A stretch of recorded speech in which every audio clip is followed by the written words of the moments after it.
It's 6 o'clock, I'm Iain. The headlines: a woman demands a new home in Milton Keynes because she lives next to a sex offender.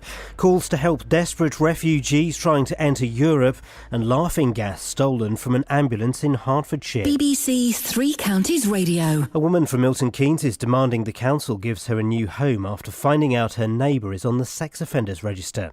She's started a petition despite Milton Keynes Council refusing her application. Ben Nye reports. The woman, who we're not naming, has a young family and was concerned about her neighbour's behaviour.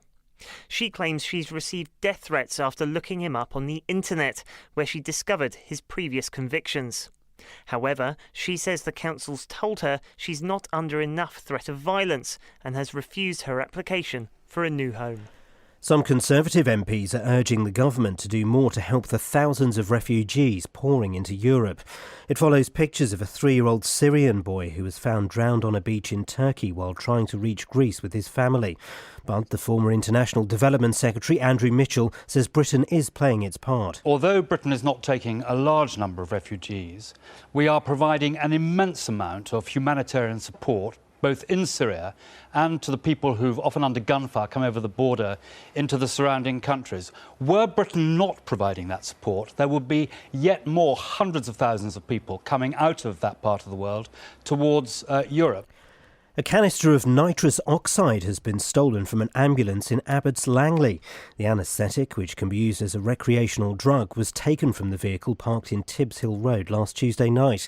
Earlier in the summer, canisters of laughing gas were stolen from a hospital in Sawbridgeworth. A report published this morning challenges the popular belief that drinkers are a financial burden on taxpayers. It says that revenue from alcohol duty far outstrips the cost of dealing with drink-related problems. Bernardo reports. The figure everyone agrees on is that drinkers in England add an additional £10 billion to the public purse each year through duty on alcohol. But how much does alcohol cost the police, the NHS and society as a whole? The independent health research body, the Nuffield Trust, puts the figure at £21 billion. But a report from the free market think tank, the Institute of Economic Affairs, says the total of direct costs, such as policing or health treatments, is nearer £4 billion. The American film and television actor Dean Jones has died in Los Angeles at the age of 84. He was best known for his role as the racing driver Jim Douglas in Disney's comedies about the VW Beetle Herbie.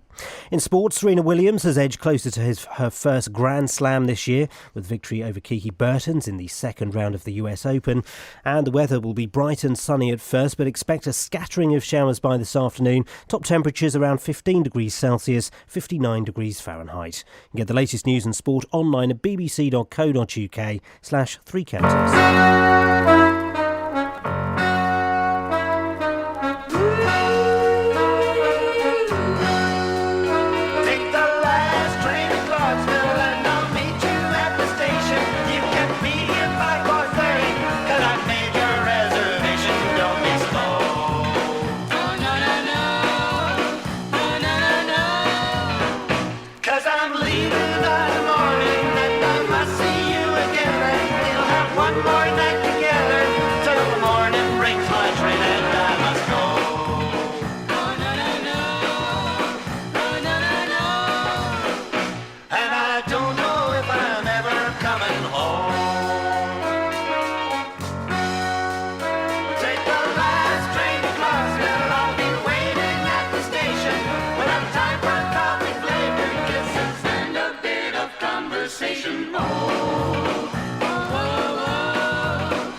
It's the Monkees. That's what they sound like now. That's what I'm getting Friday. Oh yeah, and Sunday, In Your Face. I'm taking my 5-year-old to the one on Friday. I mean, if he ruins it, there's going to be bloodshed. Morning, guys. Iain Lee, BBC Three Counties Radio. Across beds, hearts and bucks. This is BBC Three Counties Radio. Oh, why the hell not?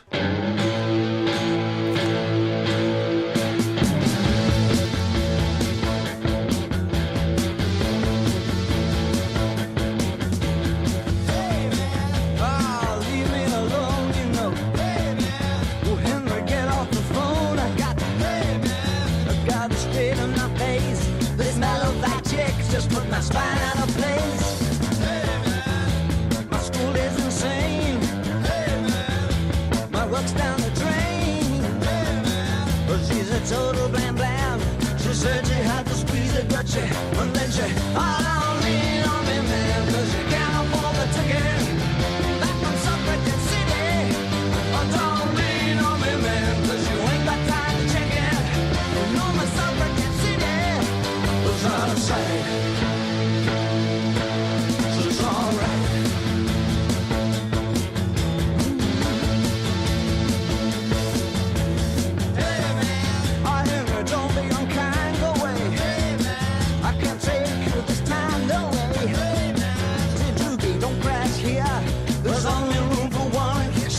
She comes, oh, don't lean on me, man, 'cause you can't afford the ticket.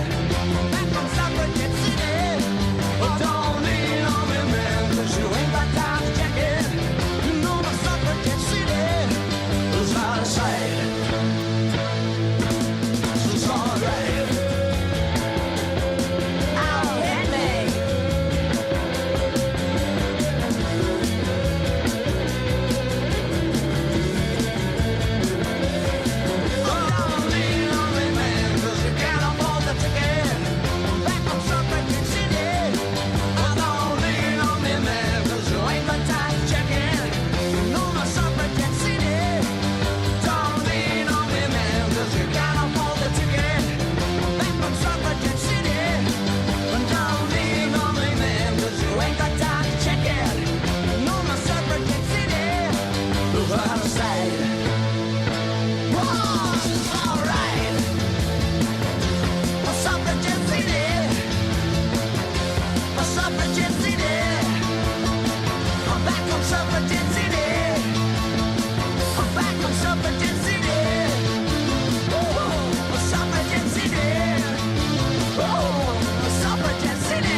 There we go. As I get older, I find I'm starting to like David Bowie. Just that song. Oh, I'm going to give Bob Marley a go this weekend. I'm going to roll a fat one. Fat sausage roll. And listen to what I consider to be Bob Marley's greatest album. Bob Marley's greatest hits. Really is. Everyone's a winner on there. Everyone's a winner. Yeah. Now, a Milton Keynes woman is demanding to be rehomed after finding out her next-door neighbour is a sex offender. Ouch. The mother, who we're not naming, believes he knows she's found out about his past and says she feels threatened whenever she steps out of her front door. Catherine, what more can you tell us? Well, this woman and a young family have been living in an address in Milton Keynes for just over a year. Now, she tells us that a few months after moving in, she started to notice some odd behaviour from one of her neighbours. And when I say odd, we're talking about this fella walking around the communal garden in his boxer shorts. And she says hanging round her door late at night. Yeah, it's a bit weird, isn't it? Mm. Well, I mean, the thing about hanging round her door late at night, it could be argued, is her perception. But yeah, the underpants thing is weird. So she decided to look him up online, which is where she found out about his history and the fact that he's on the sex offenders register. So what happened? What's happened since then? Well, she tells us that she's called the police on him several times because of antisocial behaviour and weird behaviour, but so far nothing's been done. Now, she believes that he's found out that she's the one who's been reporting him. She feels that he started to hang around her property on purpose now to intimidate her. And she also claims that he sent her a threatening letter, something that she's taken to the police. But the problem is, because it was posted into a communal letterbox, they say it's not clear that the note was meant for her, so they can't pursue it. And she wants to move. Yeah, she and her partner are desperate to get out, not just for themselves, but because they have a baby daughter. The trouble is, they can't afford to rent privately, so she's approached Milton Keynes Council and asked to be put on the homeless register in attempt to be rehomed. But of course, she's not homeless, is she? So they've refused on the basis that she has a home, she just doesn't want to live there. What's he done? I don't get what he's done wrong. Well, what he's done... Apart from the sex offences, but I don't get what he's done wrong to her. Well, she says that he is intimidating her by hanging around late at night outside her door. And there's other stuff. But she's going to tell you about that in about an hour's I time. look forward to speaking to her. Thank you very much indeed. 03459 455 555. I'm not saying that on the back of that story in case you've got any sex offence stories you want to call. I'm not really... we don't need to take those this morning. But so I'm taking a 5-year-old boy to a rock concert. It's a rock. It's hardly Alice Cooper being decapitated. But even that's panto, isn't it, really? So I'm taking a 5-year-old boy to a pop concert, and I've got no idea how he's going to react. If he's going to dig it, if he's going to have the headphones on, so we won't actually probably be able to hear anything. If he's going to dig it, if he's going to rock out to it, if he's going to be freaked out by it. Let's just play a load of music today. 1, 2, 3, 4, 5.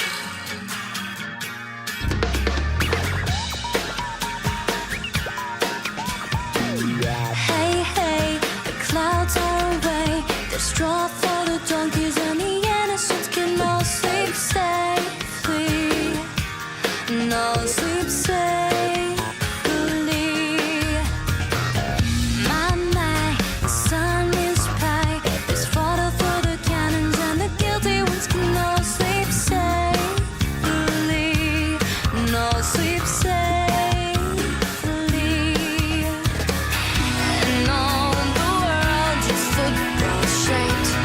Just for me to kick in space, and I can see, hear, smell, touch, taste, and I've got a 1, 2, 3, 4, 5 senses working overtime,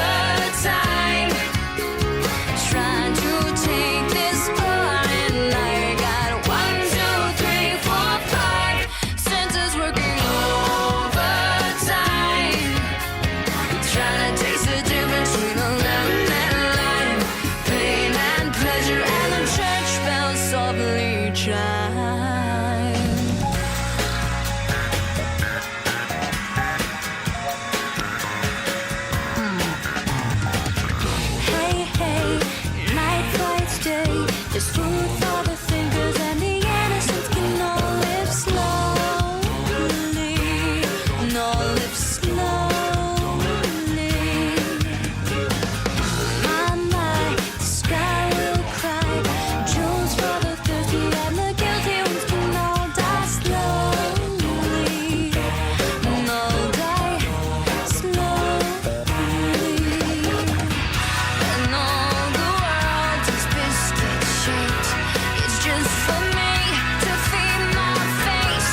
football shaped is just for me to kick in space. And I can see, hear, smell, touch, taste.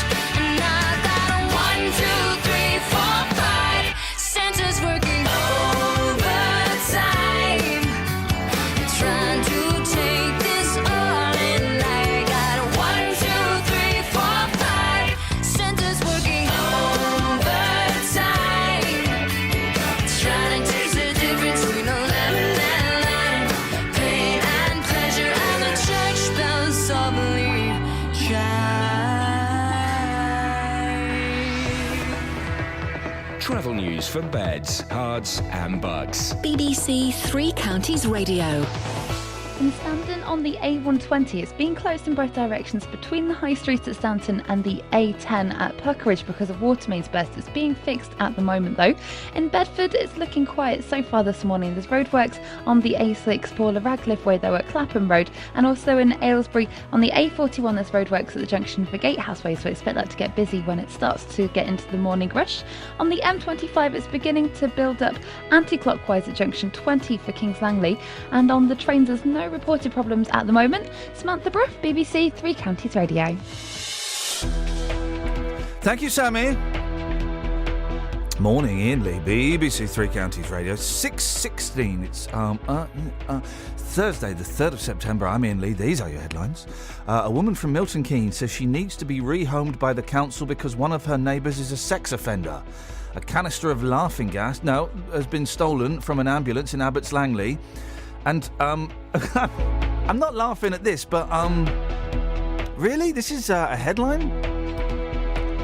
Dean Jones, the star of That Darn Cat and Herbie Goes Bananas, has died at the age of 84. I mean, Even if you can't get to the match, already we're hearing stories of Watford fans saying that they are going to struggle to get here. or listen to the commentary, Got quick feet, hasn't he? Quick feet and good skill and good vision. you can still keep up to date with your local team with Three Counties Sport. There is the half-time whistle. It's 0-0. Plenty to ponder. Follow us on Twitter to get all the team news, There's 2 changes from the team that won at Barnet on Saturday. goals as they happen, Trying to make room for the shot. Marriott into the corner of the net.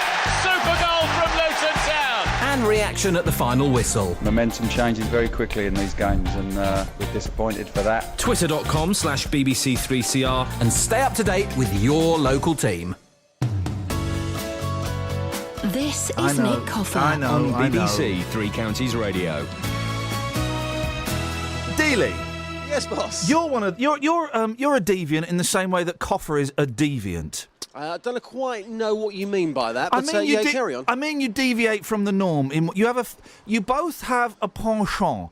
Right. I'm not talking about your car. You both have a fetish that I'm going to say it. Go on. Normal people don't have. A fetish of what, mate? You're kinky. Oh, yeah, okay, fair enough. Yeah. You're kinky. Yeah. And not in a good way. Because I was sticking around yesterday because I had to interview someone. By the way, keep listening. Big rock star coming on later on. I had to stick around to a pre-recorded interview. Yeah.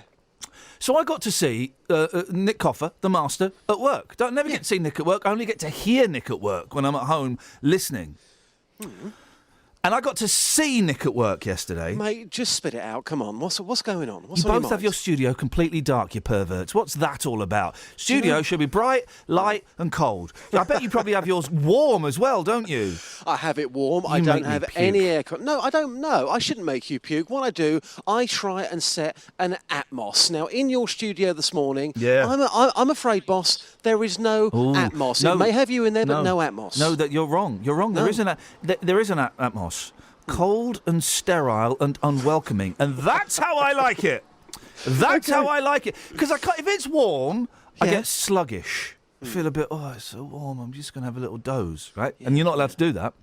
Hang on a second. I say you're not allowed to do that. That's in the rule book. That's gone out the window just now. It's the window sound effect. Crash. Right. Wouldn't it be great? These are the 2 shows I would like to listen to more than any other radio shows, right? Someone once described this show as like listening to a private party for 11-year-olds.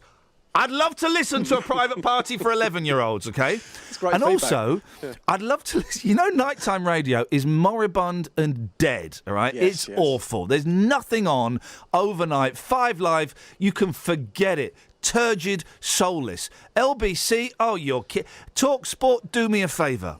What I'd like to listen to, 10 o'clock, you get the presenter, let's say his name, let's say, keep it a man so it's not sexual. Bloke called, I don't know, Steve. No, not Steve, Tony. Say Tony, right? Good evening, it's 10 o'clock. You're listening to Tony Has a Sleep. And I'm just brushing my teeth. Just doing, I've done a whittle, did that before I came on. Yeah. Just getting into bed, just pulling the duvet over me, and I'll see you in the morning. And then it's from 10 until 7, 10 till 6, it's Tony having a sleep. And it's all the trials and tribulations. Does Tony get to sleep quickly? Does he talk in his sleep? Does he have to get up and do a wee? Does he blow off in his sleep? Does he snore? All of those things. I would totally listen to that. I would totally listen to. Yes. No, I don't believe you, mate. I don't believe you. Oh no, because I don't so much now that I've been getting up at stupid o'clock. But before I did, I used to have radio on at night, like speech radio on at night, just as like a little. And at the weekends, or if I'm on holiday, I'll just have the radio on as a little. So I wake up, bit of company. I wake up and go, oh, they're talking about immigrants. Oh, they're talking about immigrants still. Oh, they're doing parking tickets. But I would listen. I would wake up and go, oh, Tony's asleep. I'll go back to sleep. That would be nice, wouldn't it? Well, I don't know. I mean, it's a different sort of vibe. I mean, different vibe. I mean, maybe you want to pitch that to the people upstairs, the powers that be. What about, Iain falls asleep and we kind of rig something up to your brain and find out what's going on inside there? My brain has got nothing to do with it. I can't, mate. I've already got this show and a music show starting soon. Sorry, what? Nothing. Okay. Haters gonna hate just a little bit more. No, I don't think so. Haters gonna hate 1/6 more. Okay. Six hours a week. Wowzers. I mean, what are they thinking? Anyway, anyway, you have your studio dark. I don't get it. I think it's a perversion.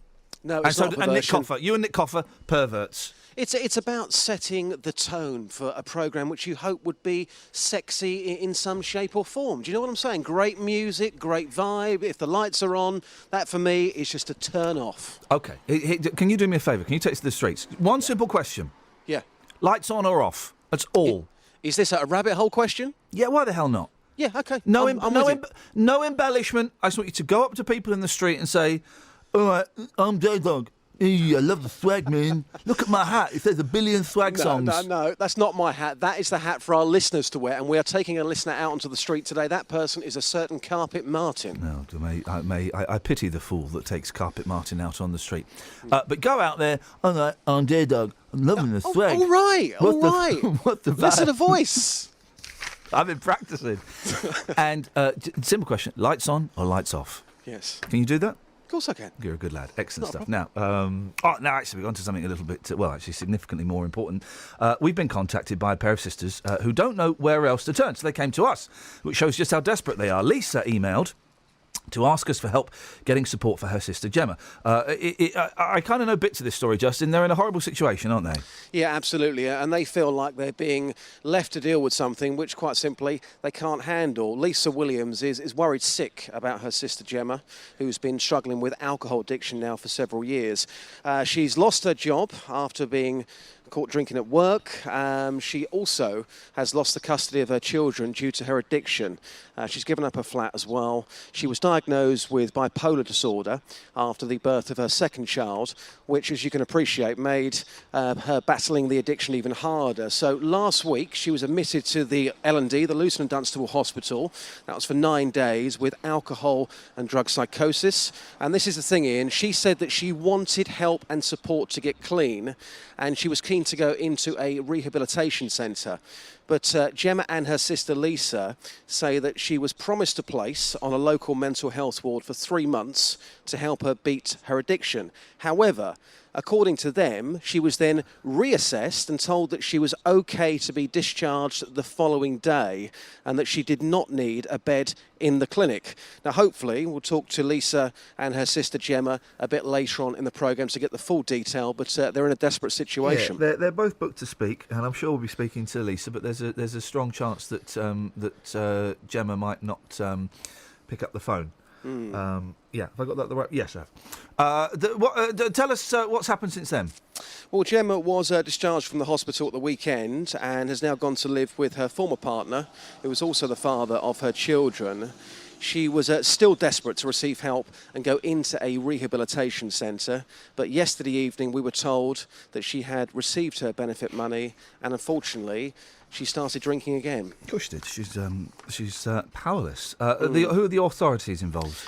Well, the Luton Dunstable Hospital have confirmed they did treat Gemma after she came through A&E, but they, of course, are not the authority to deal with referring patients to mental health or rehabilitation clinics. Their job is quite simply to patch people up, if you like, and notify the relevant authorities. The mental health referrals in Luton, they've just been taken over by the East London NHS Foundation.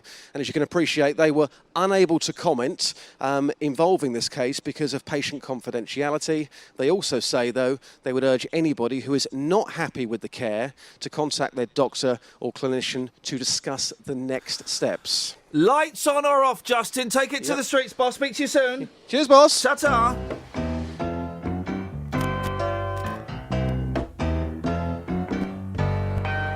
Woman of the country, now I find you longing in your soft and fertile too. And I whisper eyes to satisfy your longing for the warmth and tender shelter of my body. Oh, you're mine, yes, you're mine.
Iain Lee, BBC Three Counties Radio, 03459 455 555. We can come up with a list of fantasy radio shows. A private party for 11-year-olds and Tony has a sleep. Oh, come on. What else would you like to hear on the radio? Don't be rude and say less of me, because it's going to be the opposite, I'm afraid. Sorry, guys. Travel news for beds, cards and bugs. BBC Three Counties Radio.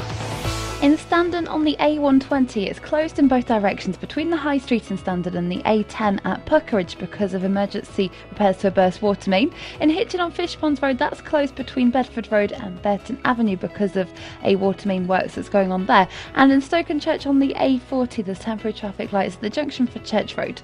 Looking at the motorways, on the M25 is very busy anti-clockwise at junction 20 for Kings Langley, and it's reported to be because of people looking at an unusual looking shed that's been broken down on the hard shoulder. Whoa!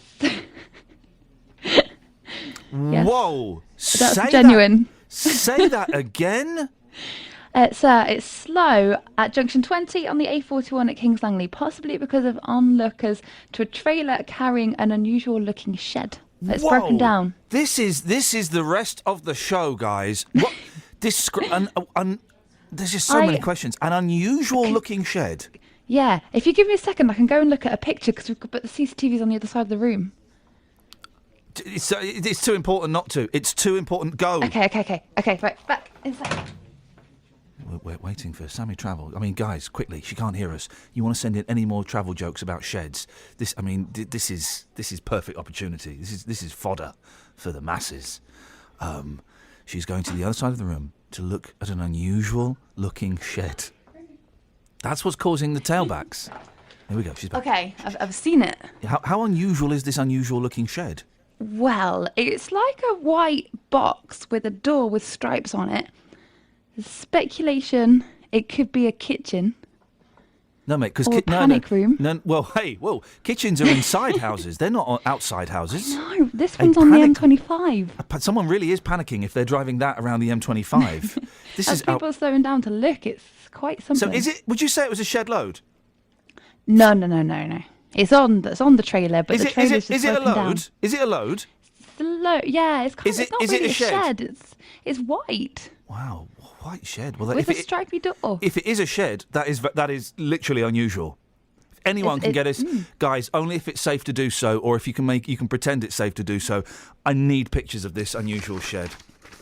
And by the way, if you want 03459 455 555, phone up and describe your shed. I mean, I'm always happy to find out about other people's sheds.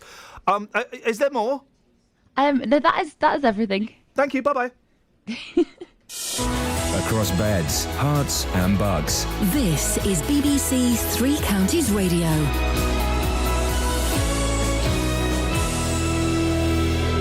It's 6:30. I'm Lee Agnew. The headlines. A woman from Milton Keynes is demanding the council gives her a new home after finding out her neighbour is on the sex offenders register. She claims she's received death threats after looking him up on the internet, where she discovered his previous convictions. The government is being urged to do more to help the thousands of refugees pouring into Europe. It follows pictures of a 3-year-old Syrian boy who was drowned while trying to reach Greece with his family. A canister of nitrous oxide has been stolen from an ambulance in Abbots Langley. The anaesthetic was taken from the vehicle parked in Tibbs Hill Road last Tuesday night. And the actor Dean Jones, who starred in the Herbie movies, has died at the age of 84. The weather will be bright and sunny at first, but expect a scattering of showers by this afternoon. Top temperatures around 15 degrees Celsius. Three Counties Sports. BBC Three Counties Radio. Serena Williams has edged closer to her first Grand Slam this year with victory over Kiki Bertens in the second round of the US Open. There were also wins for world number one Novak Djokovic and Rafa Nadal. Russell Fuller looks ahead to today's action. Murray enjoys playing left-handers and enjoys playing the French. Mannarino ticks both boxes. The 27-year-old might be France's number 6, but he's 35 in the world. He is, at the very least, another highly talented opponent who will demand Murray maintains his recent high standards. By the time he walks onto court, there may already be another British player in the third round.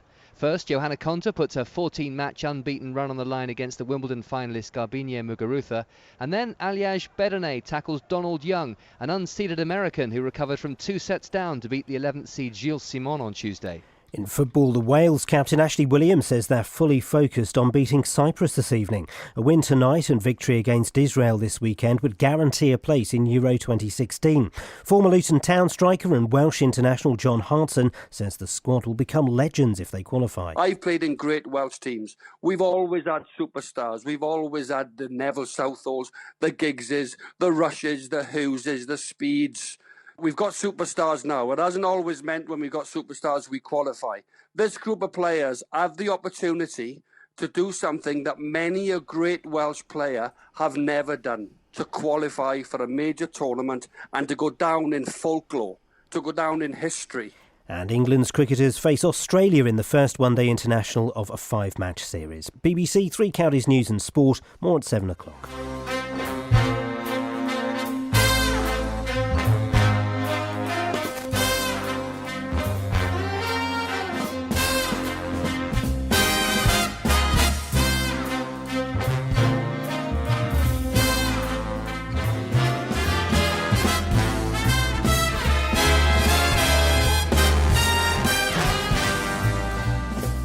Coming out of my cage, I'm doing just fine. I gotta be down. I'm wanting it all. It started out with a kiss. How did it end up like this? Only a kiss, it was only a kiss. Now I'm falling asleep and she's calling a cab. He's having a smoke and she's taking a drag. They're going to bed and my stomach is sick. It's all in my head. She's touching his chest now, and he takes off her dress now. Let me go.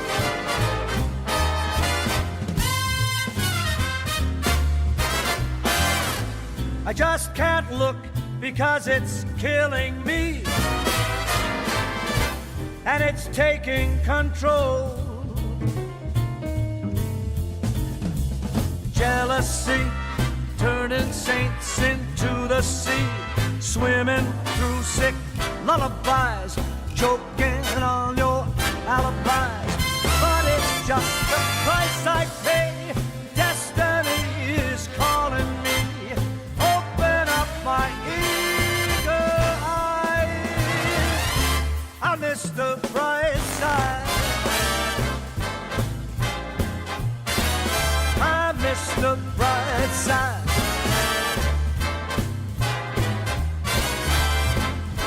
Miss the bright side.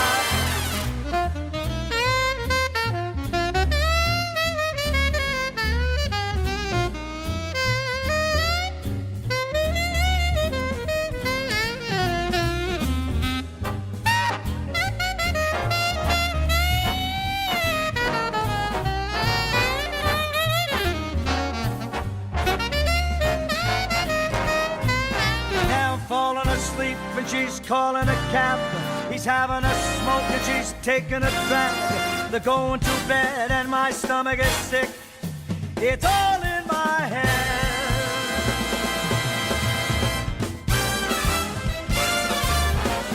Jealousy, turning saints into the sea, swimming through sick lullabies, choking on your alibis. But it's just the price I pay. Destiny is calling me. Open up my eager eyes. I miss the bright side. Disappointing news on the I miss the bright side. the sheds.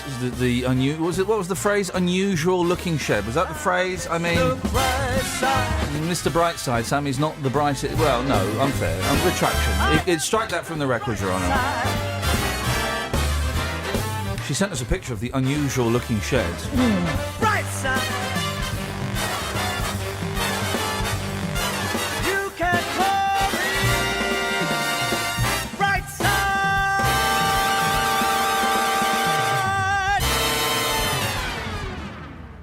Paul Anka there. The Anka's, of course, massive in music. She talked about stripy door. It's not a stripy door. It's the back of the trailer. It's a porter cabin.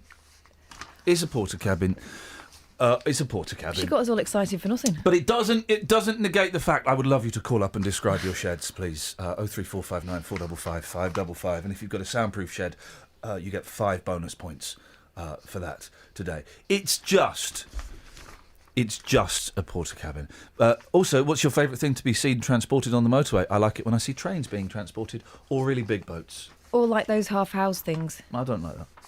Oh. I'm not so keen on that. I'm not looking at the papers. You can open the papers. I'm I've not seen going the anywhere papers. near I saw them. that Yeah, I've picture. seen them. Thanks everyone who tweeted. I don't want to see that picture.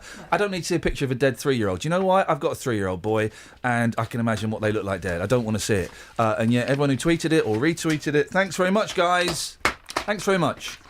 Managed to go the whole of yesterday without seeing it. Turned on my phone this morning. Loads of people retweeted it. Well, thanks a lot, guys. And it's on the front page of the newspapers. Yeah. Thanks a lot, guys. I know that children are dying. You know, I know that children are dying, and I don't need to see them. So Loads of adults have been dying too. thanks a lot, guys. Thanks for that. There we go. That's great news. And everybody who's... And people go, yeah, no, this is a really important picture. It's like Michael Burke holding a dying African child in Ethiopia that kicked her. Yeah, do you know what? It might be a really important picture. Well, I don't need to see it. I think for and the now I've seen it, so thanks a lot, for the everyone. people who didn't realise it's been going on, or who've been treating people like leeches who are fleeing for their lives, maybe it is a little eye-opener, but I think most of us knew what was going on before. The newspaper's going, oh, yeah, this is great. Dead child porn, this is what it is to these guys. It's been Daily Mail's changed its tune, that's for sure. Well, you know, but I just think, do you know what, I was yay close to going off Twitter for the rest of my life after turning on and just seeing it. And I thought, thanks a lot for that. And I know I get a lot of abuse saying, well, you need to look at the picture. I don't need to look at a picture of a dead 3-year-old boy. I don't need to. So, thanks very much for that. What you got in the papers, anything? Cheryl Cole thinks that it should be illegal to body shame people in the papers. Cheryl spoke out. She denied claims she had an eating disorder, saying she was shocked at the reports. She said, I can take whatever they throw at me after 13 years. What worries me is what it's doing to the younger generation. Something has to change, even if it's done in law. Let's cheer one person up, shall we? Enough of this. Let's indulge me. I'm going to cheer one person up. Radio's supposed to be inclusive and to invite everybody in. Screw that. Let's do 30 seconds of radio for one person, shall we? So yesterday, I was hanging around and I got to watch the deviant Nick Coffer presenting a show in the dark. He had a guest in the dark as well. That was just weird. But the reason I was hanging around, because I got to speak to one of Britain's surviving rock and roll legends, Mr. Tony Hicks of the Hollies. Mr. Tony Hicks of the Hollies, playing September the 10th at the Milton Keynes Theatre. You can hear the whole interview in about an hour's time. But we all know there's that Andrea listens to the show in the United States of America. Can you believe it? The new country. She's nuts. I'll be honest. She's a weirdo. And I don't mind saying that because she's many thousands of miles away. And she's a big Monkees fan, and she's also a big Hollies fan. And she's selling her car to go and see the Hollies next year. How's she going to get to the airport? She's not considered that. So anyway, I was speaking to Tony Hicks. You'll hear the interview later on. And at the end, I said, Tony, by the way, mate, there's this woman called Andrea Ritchie who's in the United States of America. And she is a sad case, and she is selling her car. Dry interview, I'll be honest. Quite dry. And she's selling her car to come and see you. Have you got any thoughts on... oh, no, it's playing that again. Have you got any thoughts on someone who would do such a thing? Hang on a second, I just need to pause that because we'll hear that again. And this is what Tony Hicks had to say about Andrea. Andrea, I've heard all about this, and it's something that hasn't happened before to the Hollies. But as I was saying, before you sell the car, let us know what it is, because there could be a deal there, and we may be able to fly you over, even first class, if it's something very special and vintage. But other than that, we will look forward to seeing you. We are indeed touring next year, spring and autumn, so I guess that's when we'll see you. He said he'd only be interested if it was a Thunderbird. I don't think it's a Thunderbird. It's going to be an old banger, isn't it? It's going to be an old banger. Don't be so rude about Andrea. It's going to be an old banger, but there you go. That's Tony Hicks, and we'll hear him later on. Anything fun in the papers, guys? Let's have a look. Oh, actually, no. Let's just play another record. I mean, that kind of. Let's have. Oh, this is miserable, but it's brilliant. Let's play the first 30 seconds of this. Because it's brilliant. Have you heard of Petra Hayden? No. She's brilliant. She does songs Acapulco. Oh, nice. So in the Nuddy, and she did. Well, this is all her doing this. Hang on, just 30 seconds of this. Hang on, play.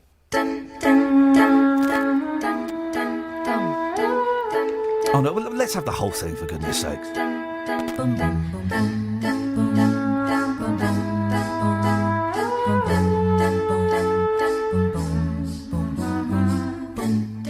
I may not always love you, but long as there are stars above you, you never need to doubt it. I'll make you so sure about it. God only knows what I'd be without you. If you should ever leave me, though life would still go on, believe me, the world could show nothing to me. So what good would living do me?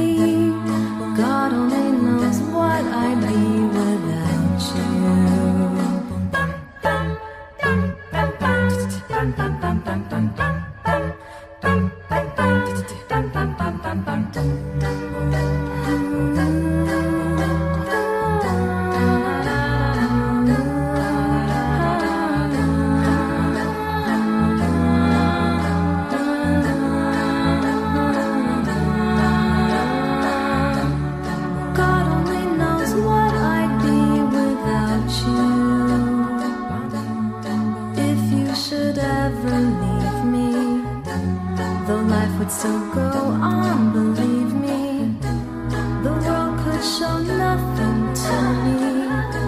So what good would living do me? God only knows what I'd be without you.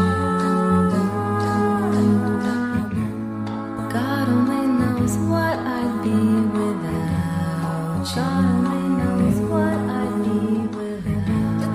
God only knows what I'd be without. God only knows what I. God only knows. God only knows what I'd be without. How cool is that? She did a whole Who album. She does the Who Sell Out album, Acapulco. I've just seen on her website, there's Michael Jackson's Thriller as well. I'm kind of... Oh, and Journey's Don't Stop Believing. Can we just have a Petra Hayden morning, please? Travel news for beds, cards and bugs. BBC Three Counties Radio. In Standon on the A120 It's a porter cabin. Road.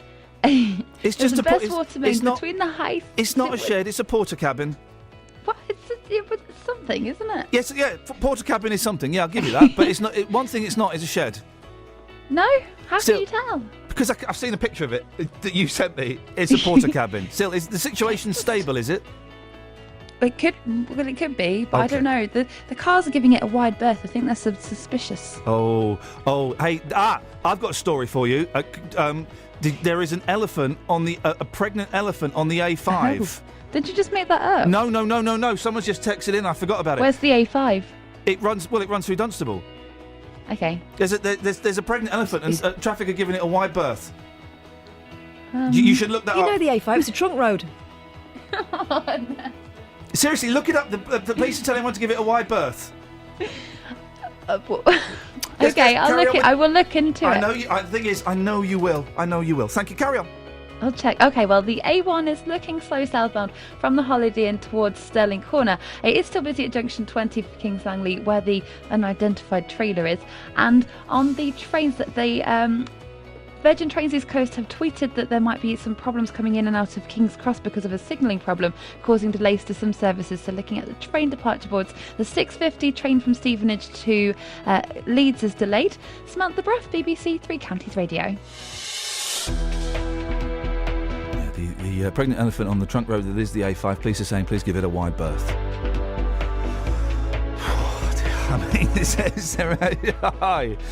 6:47, Thursday the 3rd of September. I'm Iain Lee. These are your headlines on BBC Three Counties Radio. A woman from Milton Keynes says she needs to be rehomed by the council because one of her neighbours is a sex offender.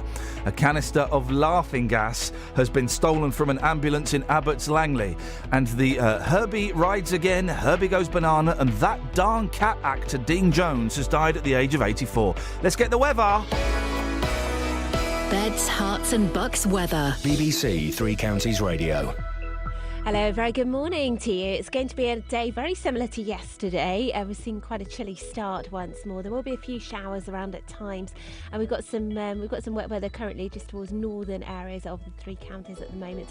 There will be a bit more in the way of cloud, a little bit breezier perhaps than it was yesterday, feeling just a touch cooler, but still some good spells of brightness and sunshine at times, and also some showers, particularly as we head into the afternoon. So don't forget your umbrella today. Basically, some of those showers could turn out to be quite heavy, but I think most of them will tend to be on the light side. But some good spells of brightness around, still quite a cool northerly breeze. Top afternoon highs rather disappointing still for this time of year, 15 or 16 Celsius, 61 in Fahrenheit. Now as we head into this evening and overnight, it's more of the same. I think we'll see some clear spells. Where we get the clear spells, temperatures will drop out of double figures, but holding in many of the towns at around 10 or 11 degrees depending on how much cloud we'll see. The showers will gradually fade away, and then tomorrow promises to be quite a cloudy day. I think we'll see a few outbreaks of drizzle at times, but a lot of dry weather too, just not too much in the way of brightness, although parts of Buckinghamshire I think will brighten up for a time, particularly as we head into the afternoon. We've still got that cool northerly, and that stays with us through the course of the weekend as well, but temperatures will gradually climb just a touch on Saturday and on Sunday. It's looking mostly dry and quite fine at the weekend as well. Always quite a lot of cloud, but still some good spells of sunshine. That's the forecast. This is Iain Lee on BBC Three Counties Radio. The thing about new lovers is they're always into heroics. Kelly Betts, tell us about this week's BBC Introducing track. Do you see what I did there? I did. That's and very. explain to the listener why it was so. That was so funny because our introducing track of the week is by a band called Heroics, and their single is called New Lovers. What a coinky doink, isn't it? Isn't that wonderful? Yeah.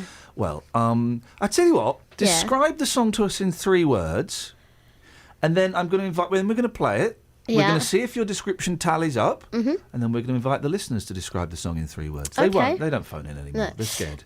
Upbeat. 1. Poppy. 2. Current. Puppy. Pop-E.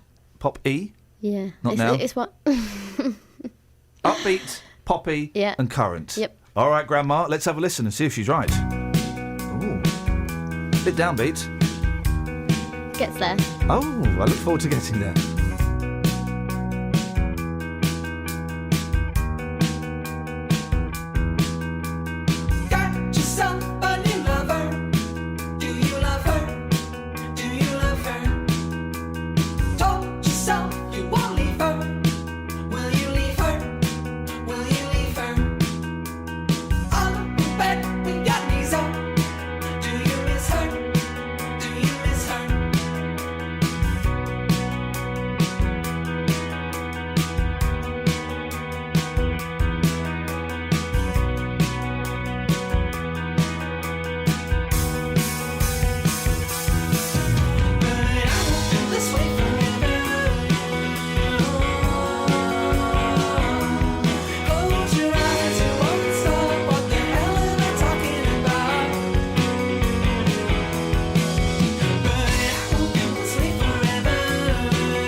I genuinely think that song's quite good. It has elements of a little bit of Tango in the Night era Fleetwood Mac, little tiny bits. This bit, that bit, there, that bit. There's a tiny, I'd say there's 3% of sparks in there. Yeah, can I counter the claim that it was current? I think that's quite 80s. Yes. But other than that, well done. Ian's being unfair on email. He's 3 words. We've asked you to describe that song in 3 words. Making ears hurt. No. And Scott, I can't even read Scott's out. It's just... Is it because it's 4 words? Yeah, you take the and out. It's just sexual swearing. And there are rules, Justin. There are rules. Boss, you're not going to believe this. I've just seen something really interesting on the streets. Is it an unusual shed? No, it's not a shed. It was a Chinese man, with a very strong vibe, and he had one of these electric unicycles. It's the second time I've seen one now in 2 days. You said, do you know what a unicycle is? Yeah, but an electric unicycle. Hang on. Do you know what a unicycle is? Yes, I do know what. Describe it to me, because there may be some confusion. Well, there was a man this morning. I'll tell you what I saw this morning. Go on. There was a man Chinese. This morning. He's Chinese. He's Chinese. Okay, so he was Chinese man, and he had this little what looked like a box. Okay, he unplugged it side to side. He had knee pads on and a helmet on as well. He pressed a button and off he went. Incredible. So what? One of those things that you see clowns ride, one wheel. Yes, one wheel, an electric with a unicycle. Seat. You are joking. No, I am not. It was incredible. Did it have little stabiliser wheels at the side, or is it yes. just? I've never seen anything like it before on the streets. Where's he gone? He's gone. He went off at a speed. He said to me, sorry, I've got no time to stop. I'm off. And that was it. Well, where's he gone? China? Where's he gone? What's going on? Chinatown? I don't China know. Club? Has he gone to the China Club?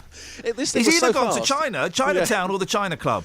Well, this thing Or was he's gone going to buy so some China. fast. He'll probably be in China in around 10 minutes' time. This thing was fast and furious. Did he have any China in his hand?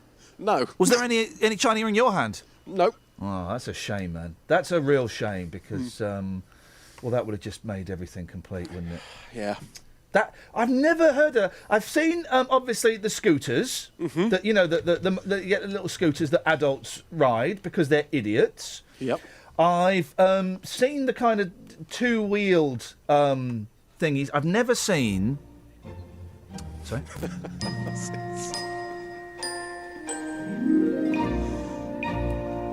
I've never seen a Chinaman. I can stop there, and that sentence is probably true. Actually, no, I've been to China. Dream she had and the theme she had. Started way too high. Told in a foreign land.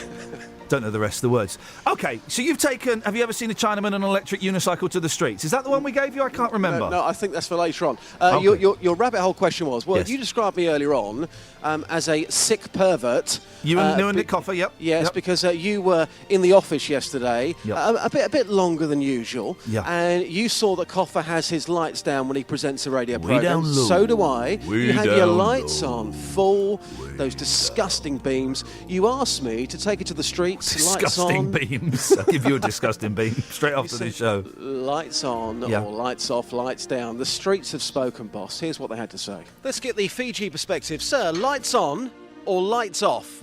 Well, lights off now. It's daytime, isn't it? Yeah, but in a radio studio. Lights on, I think. Lights on? Yeah. Do you think I'm a sick pervert if I have the lights down whilst I'm presenting a radio show? I think it's all up to you. You know, it's your soul, isn't it? Can you answer the question? Do you think I am, yes or no? No. No, I don't think so. Appreciate your honesty. Thanks very much. It's a great Fiji perspective. Thank you. Cheers. Morning, Princess. You well today? All right, well, yeah, thank you. Lovely. In a radio studio, lights on, full beam, or lights down, lights off? Lights down. Yeah. Sets the tone, doesn't it? Yeah, sets the time, yeah. I mean, you've listened to me when I've had the lights on, and you've listened to me when I've had the lights down. When the lights are down, you feel there's a special aura coming through the speakers, don't you? Yeah, you do, don't you? Yeah, something coming through, something coming through. Madam, let's get the Jamaican perspective, okay? You are known for your vibe, okay? In a radio studio, do you think it's better to have the lights on full or to have the lights right down for a bit of atmos? What do you think? Right down for a bit of atmos. Yeah. Can you give us a quick yeah, man? Yeah, man. Thank you, madam. I don't know, Justin. That was a brilliant piece, and it was very funny. But I don't know if you heard it with the music playing underneath. It turned from being very funny and flippant to actually being, well, that was quite a powerful bit of radio we just did together there, brother. Yeah, thank you, man. It means a lot. It means a lot to me. I mean, you push too hard, your dreams are China in your hand. I don't know any of the words to this song. I don't either. Can you find out? Can you find out if the people of Dunstable know the words to China in your hand? Oh, with pleasure and delight. Thank you, mate. See you later. Ta-ta. Travel news for beds, cards and bugs. BBC Three Counties Radio. And standing on the A120, it's closed between the High Street and the A10 at Puckeridge because of burst water main. The A1 slow southbound from the Holiday Inn towards the Stirling Corner, and the M25 is looking slow anti-clockwise past junction 20 for Kings Langley past the unusual looking trailer. On the trains, the Great Northern reporting 15-minute delays in and out of King's Cross, and also Virgin Trains East Coast have tweeted of delays in and out of King's Cross because of a signal failure. So looking at the train departure boards, the 7:15 train from Stevenage to King's Cross is cancelled. Samantha Breath, BBC Three Counties Radio. Thank you, Sammy. Does anybody know all of the words to China in your hand? What does your shed look like? And what big things have you been seeing? Hang on, no. Big things you've seen moving. There we go. We got there in the... Local and vocal across beds, hearts and bucks. This is BBC Three Counties Radio.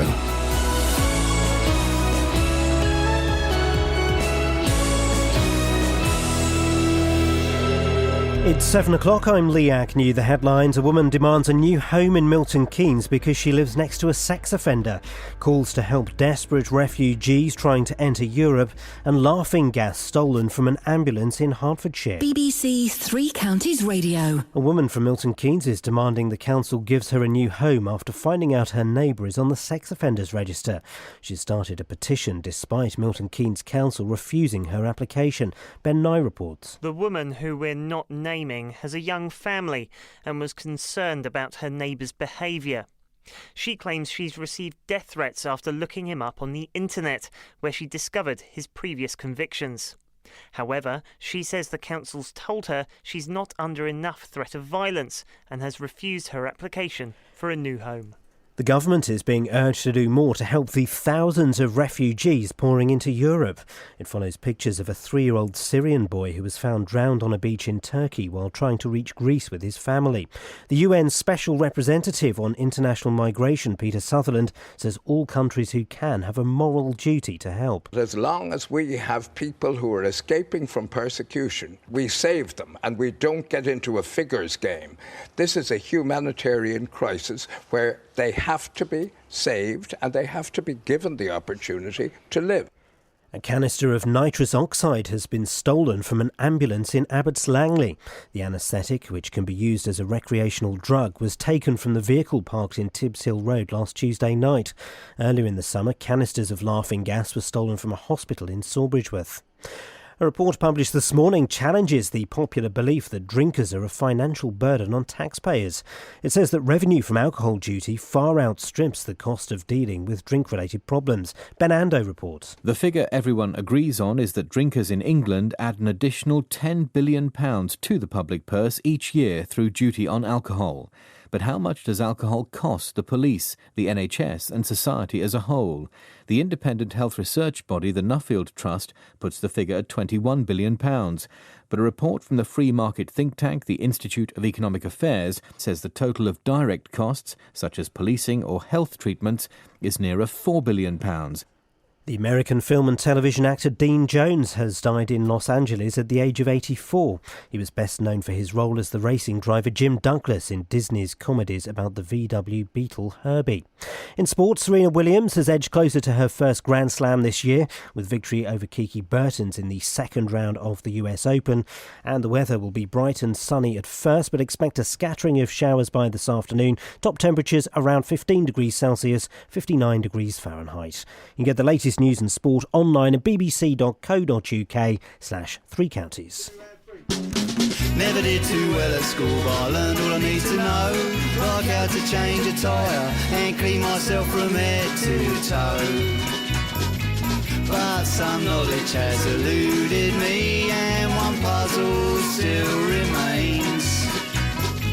What on earth is the mystery of Abbots Langley Fire Brigade? Did all the helmets go missing one day, or did a dog get stuck up a tree? Did a ghost one night go down their pole? Pray tell, because it's torturing me. Tell us the secret, let the cat out of the bag, because the puzzle still remains. What on earth is the mystery of Abbots Langley Fire, Abbots Langley Fire, Abbots Langley Fire Brigade? Morning, guys. Busy show this morning. Describe your shed. Ever seen something big on the back of something else? There we go, that's how we do it. Oh, ever seen a tortoise giving another animal a lift? We can do that. Right, okay. The show is finally starting to take shape in my head. So, describe your shed, big things you've seen moving, and ever seen an animal helping another animal. There we go, that's how we're going to do it for the rest of the show. 03459 455 555 81333. Start your text 3CR. Across beds, hearts and bucks. This is BBC Three Counties Radio. David, this is crazy. David's tweeted, and it's crazy. I have a very nice shed, but I'm not sure others would be interested in it. Au contraire, mon frère. Of course we're interested in it. Why the hell do you think we're talking about it? Oh, gosh. OK. 03459 455 555. Now, a Milton Keynes woman says she's living in fear after discovering that her neighbour is on the sex offenders register. What's more, she's reported him several times for antisocial behaviour, and she thinks he's found out about it. She's on the line now. We're not using her real name. Instead, we're going to use the name Julie. Morning, Julie. Hello, how are you? Yeah, good, thank you very much. Take us back to the beginning. How long have you been living near this person? I moved in August 2014, so just over a year now. And obviously, no names or anything to identify where you are. But this gentleman was living there already? Yes, yeah, he was here before us. Okay. And what made you think that perhaps there was something not quite right about him? He was just acting really suspicious. He would be shouting in the middle of the night. I could hear him through the walls. And then if I'd go outside, as I'd open my door, he'd be standing there. And when I challenged as to what he was doing, he would tell me he'd be looking for coins, like right near my window. So, and then it got worse. So, like during the day, he'd be snooping and he'd be looking through my windows at I've got a young daughter, so he was looking, what I can presume at me and my daughter, because my partner goes to work, and it just got worse. So. And I'd imagine if someone looking through my windows, I give him a bang on the window, then run out the front and tell him to jog on. Did you do that? Well, no, not really. He's a grown man, and I'm quite a young girl with my daughter. I don't feel like I could have done that. I didn't know who he was. I didn't know what he was doing. I didn't know why he was doing it. I felt quite vulnerable. I didn't really want to go out there and question as to what he was doing when my partner wasn't here. Has your partner spoken to him about it? Yeah, and when my partner asks him what he's doing, he says like he's looking for pound coins, and it's just very strange. The situation is bizarre, he seems to he's got mental health issues, and so I think that plays a big part in what he does. What's this about him being outside in his pants? Yeah, he was quite a few times actually. I'll be going outside because going shopping or anything like that, just going out in general, and quite a lot of the time he's outside in our communal area in just his boxers. Like, it's very strange. Okay, so how did you find out he was a sex offender? Well, after all of his suspicious activity, we grew obviously a bit more cautious of him, and things just didn't add up. So I actually just Googled his name, and it all told me there. And I think we've checked it out, and I think he is on the sex offenders register. I think we've looked into that. So that is definite. That must have been quite worrying. He doesn't specify what he did to get placed on the register, does it? Well, yeah, it does on when I Googled his name, after a bit of, right. That popped up at first, not as to why. So, yeah, I'd done a bit more investigating to check it was true. And, it's definitely says on there. Okay. It's okay, and it's to do again. We don't need to go into details. There are horrible stories about kids today, but it's to do with pictures of kids and things, isn't it? I think. Yeah. Okay, so how do you feel? How do you feel? You've got a little kiddie living with you. How do you feel knowing that your neighbour is unbalanced? Let's be generous and say. It's disgusting, to be honest. I've been a child carer my whole working life, and safeguarding children is my number one priority, whether it's my own or other children. And I just think it's absolutely disgusting that people can do these things. What's this about? A death threat? Yeah, me and my partner received a little written communication note through our door, or through our letterbox, probably last week now, saying that they're going to fucking kill us. Okay, all right. I've just got. I suspected that was coming. I had a feeling that was coming. Just apologies to anyone offended by the language there, but that Julie is obviously living in a pretty frightening situation. But again, apologies if anyone was offended by that. So it was basically saying you're going to die. Yeah. He's going to kill. And it was posted in a communal letterbox as opposed to instead of in yours specifically. Is that right? No, that's not right. That's what Milton Keynes Council have stated. Oh, okay. And I am appealing that because it was actually posted in my letterbox and it has my letter and my number on my letterbox. So there's no way, everybody has their own letterbox. It's not a communal. Okay, well, because I thought that because the way it had been explained to me was it was a communal letterbox, and that's why the police wouldn't get involved. If it's addressed to you, then surely the police. What have the police said? Well, the police have got it for taking it away for forensics to see if they can find any fingerprints and stuff on it at the moment. So we haven't had that report back. In the letters Milton Keynes Council gave me, they've stated that they've only had communication from Thames Valley Police on the 18th and the 19th of July, whereas this incident happened on the 11th of August. Yeah. So they couldn't. To be honest, it's a bit strange as to how they've got that statement when the only correspondence they've had with the police was on the 18th and the 19th of July, and this incident happened a lot longer after the last communication that they had. When was the last time you spoke to the police about this? Last week. Now, I'll give them a call today. And we don't know that the gentleman and the letter are connected, but A, there's a strong chance, and B, if someone had sent me a letter saying they were going to flip and kill me, I'd be on the police every single day going, right, and where are we with this now, please? Yeah. You're well within your rights. If they've not spoken to you since last week, you are well within your rights to phone them up and speak to the duty sergeant or whoever is dealing with that and say, any progress? Because, we're a little bit scared here. Yeah. That would be my suggestion. Yeah, I'll carry on doing that.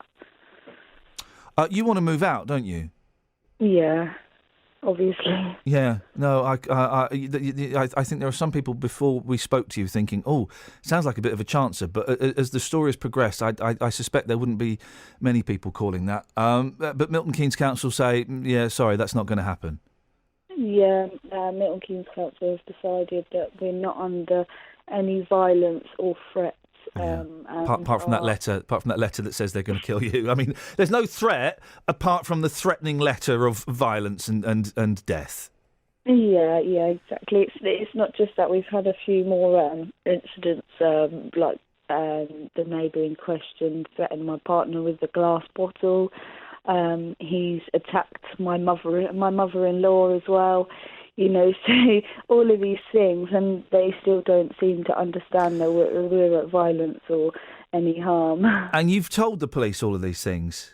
Yeah, I've told them everything. Oh, mate, you've got to phone them up today. You've got to get on their back because I have dealt with threats to kill in the past, and I had to just keep chasing them because quite often the police will go, oh, well, there's not been an incident for a while and they've not called, so we can kind of just put that one to rest. I'm afraid you're going to have to make a bit of noise with them. Yeah, well, I will carry on doing that then. I just don't want to listen. Yeah. Can you keep in touch with us and just let us know if there are any more developments? Yeah, definitely. All right. And look after... It's a little girl you've got, isn't it? Yeah. Yeah, all right. Look after your little girl. Thank you. Thanks a lot for your time. Take care. Bye-bye. Bye-bye. There we go. Apologies again if anyone was offended by... someone will complain. The bad language there. But I appreciate Julie being honest and open with us. But of course, apologies if anyone was offended. 03459 455 555 is the telephone number if you want to give us a call. You're more than welcome. 81333. Start your text 3CR. Hey, we're talking about things on the things riding a tortoise. Iain has tweeted a picture of him riding a tortoise. It is, ethically, it's. I would say it's slightly below Was it Bill Cosby who shot an elephant? No, I'm mixing two stories up. Ethically, it's slightly below the fellow shooting an elephant. And slightly above what Bill Cosby may or may not have done. It's probably wrong for you to sit on a tortoise, but mate, when you see a tortoise that big, you just can't do anything but ride its back, can you? Travel news for beds, cards and bugs. BBC Three Counties Radio. On the M25 anti-clockwise, it's quite slow past junction 21 for the M1 and 19 for Watford. Also, the A1M is busy southbound at the M25 St Albans Road at the junction for South Mimps. Also, the North Albans Road has the M25 junction 21A roundabout looking quite busy at the moment. And checking the speed sensors on the A5 in Dunstable, it was looking quite slow on the High Street, but now it's only just looking a little busy on West Street, and the High Street's looking fine. On the trains, though, there are reports of 50-minute delays in and out of King's Cross. That's because of a signalling problem. And also on the Underground, the Piccadilly line has minor delays between King's Cross and Pancras and Cockfosters because of a signal failure. Samantha Bruff, BBC Three Counties Radio. Samantha, thank you very much indeed. And I know I'll get in trouble for this, and it's so childish. We just had an F-bomb on the show. I mean, again, apologies to anyone offended, but the 15-year-old in me went, horrible story. We'll keep in touch with Julie and find out if there are any developments. Right now it's 7:16. It's Thursday the 3rd of September. I'm Iain Lee. These are your headlines on BBC Three Counties Radio. A woman from Milton Keynes wants the council to find her a new home after finding out her neighbour is a sex offender. A thief has taken a canister of laughing gas from an ambulance in Abbots Langley, and a blue plaque will be unveiled at the birthplace of actor John Le Mesurier in Bedford today. After a miserable weekend for most of our teams, with 10.5 minutes played the second half, it's Manchester City 2, Watford 0. The international break has probably come at the right time. But on Saturday, there's still games for Luton, Stevenage and Wickham. You can't take him out of the limelight, Aaron Pierre! We'll bring you all the build-up. To be honest, I've got the game pretty clear in my mind. And all three games live.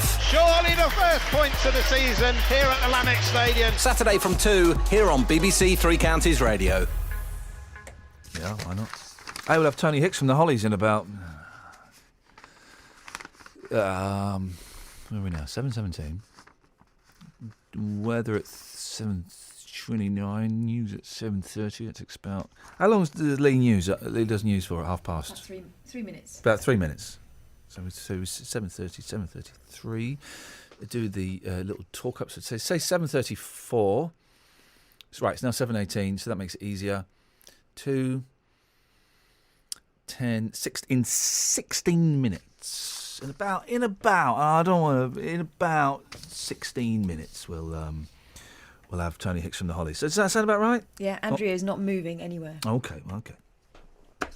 That's because she's drunk.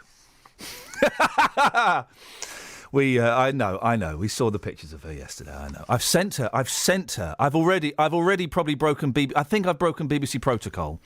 I've sent her the Tony Hicks interview already. I don't think we're allowed to do that as the BBC, but I just emailed it to her. She loves the Hollies. Listen, I sent her the Hollies interview. She should be listening anyway. She's an American. We're breaking all kinds of rules by even talking to her. Go and listen to your own American radios, for goodness sakes. Come over here, stealing our.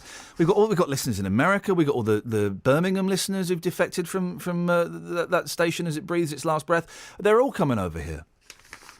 Now, here we go. This is a very sad story, and we're trying to get our head around. We had an email this week from a woman desperate to get help for her sister, who's got lots of problems, but seems to have fallen through the cracks in the system. Gemma was admitted to the Luton and Dunstable Hospital 2 weeks ago after suffering alcohol psychosis. She and her sister Lisa thought she was going to get support to stop drinking while she was in there, and that seemed to be what was on offer, but it's not happened. And Lisa has come to us. Now, we were supposed to speak to Gemma this morning. She knew about it. Gemma's not picking up her phone. Keep trying. Because there may be another reason. But Lisa's on the line now. Morning, Lisa. Morning. We'll get to Gemma not picking up the phone in a second, because that concerns me a little bit. We kind of expected it, but it concerned me a little bit. Tell us a bit of the background. What's been going on? Well, basically, she's had an alcohol problem the past few years, and recently she was admitted to hospital. They were going to help her out she was in a few times, and they just basically let her get sober and then chucked her out again. This time, she was really ill with it. She was threatening to jump off a car park roof and threatening suicide and all sorts. They admitted her. They were giving her drugs to withdraw her from the alcohol. And then the plan was that she was going to go onto the Onyx ward, which is what the psychiatrist said, so that she could have a proper detox, find another way to cope with her problems. And then Friday night, all of a sudden, it just changed, and they said she was being discharged on the Saturday, which resulted in her going out, getting a bottle of vodka, slashing her wrists. They didn't even take the razors off her. I mean, they still left her with stuff. And then they discharged her on the Saturday. Blimey, that's this. Do you know what, Lisa? I'm struggling with this story because it's so sad what's happening to her. But I can also kind of see the hospital's side of this as well. I mean, if they promised that they were going to put her on a ward to help her detox and help her get some form of rehabilitation, and then that didn't happen, that is very, very disappointing, isn't it? In terms of the actual hospital ward, I guess if she's well, the hospital ward itself can't help her with her alcoholism, can they? No, I think that's where it got awkward. Right. That's where I think all the falling out with the hospital was coming from, because they're there for her physical health. Yeah. But obviously the alcohol and the drugs had more to do with mental health, and it was a psychiatrist that said, oh, no, she's fine, she can go home. Oh. Which obviously resulted in last night her getting a bottle of vodka, and I don't know what's happened since. How old is she? She's 31. Okay. How long do you think she's had a problem with drugs and alcohol?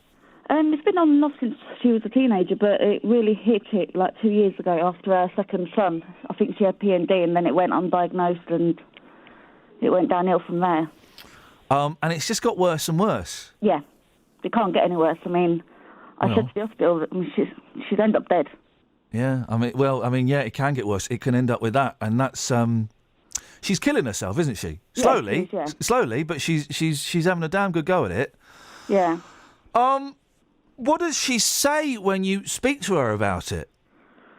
When she's drunk, she's quite volatile and blames everybody else, which is a typical alcoholic thing. Yeah. When she's sober, when I spoke to her, she went from Friday till yesterday with no alcohol, so she can do it.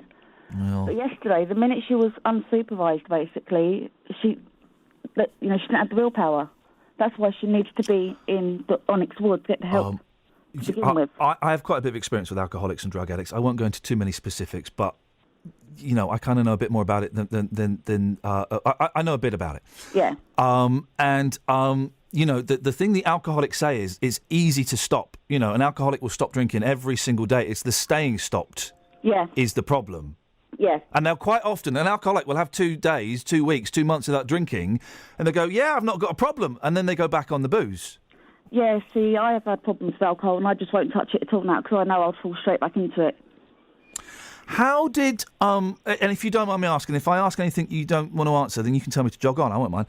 How did you, if you had problems with alcohol, did you? Yeah. How did you stop? I left the area I was living in and left everybody I knew.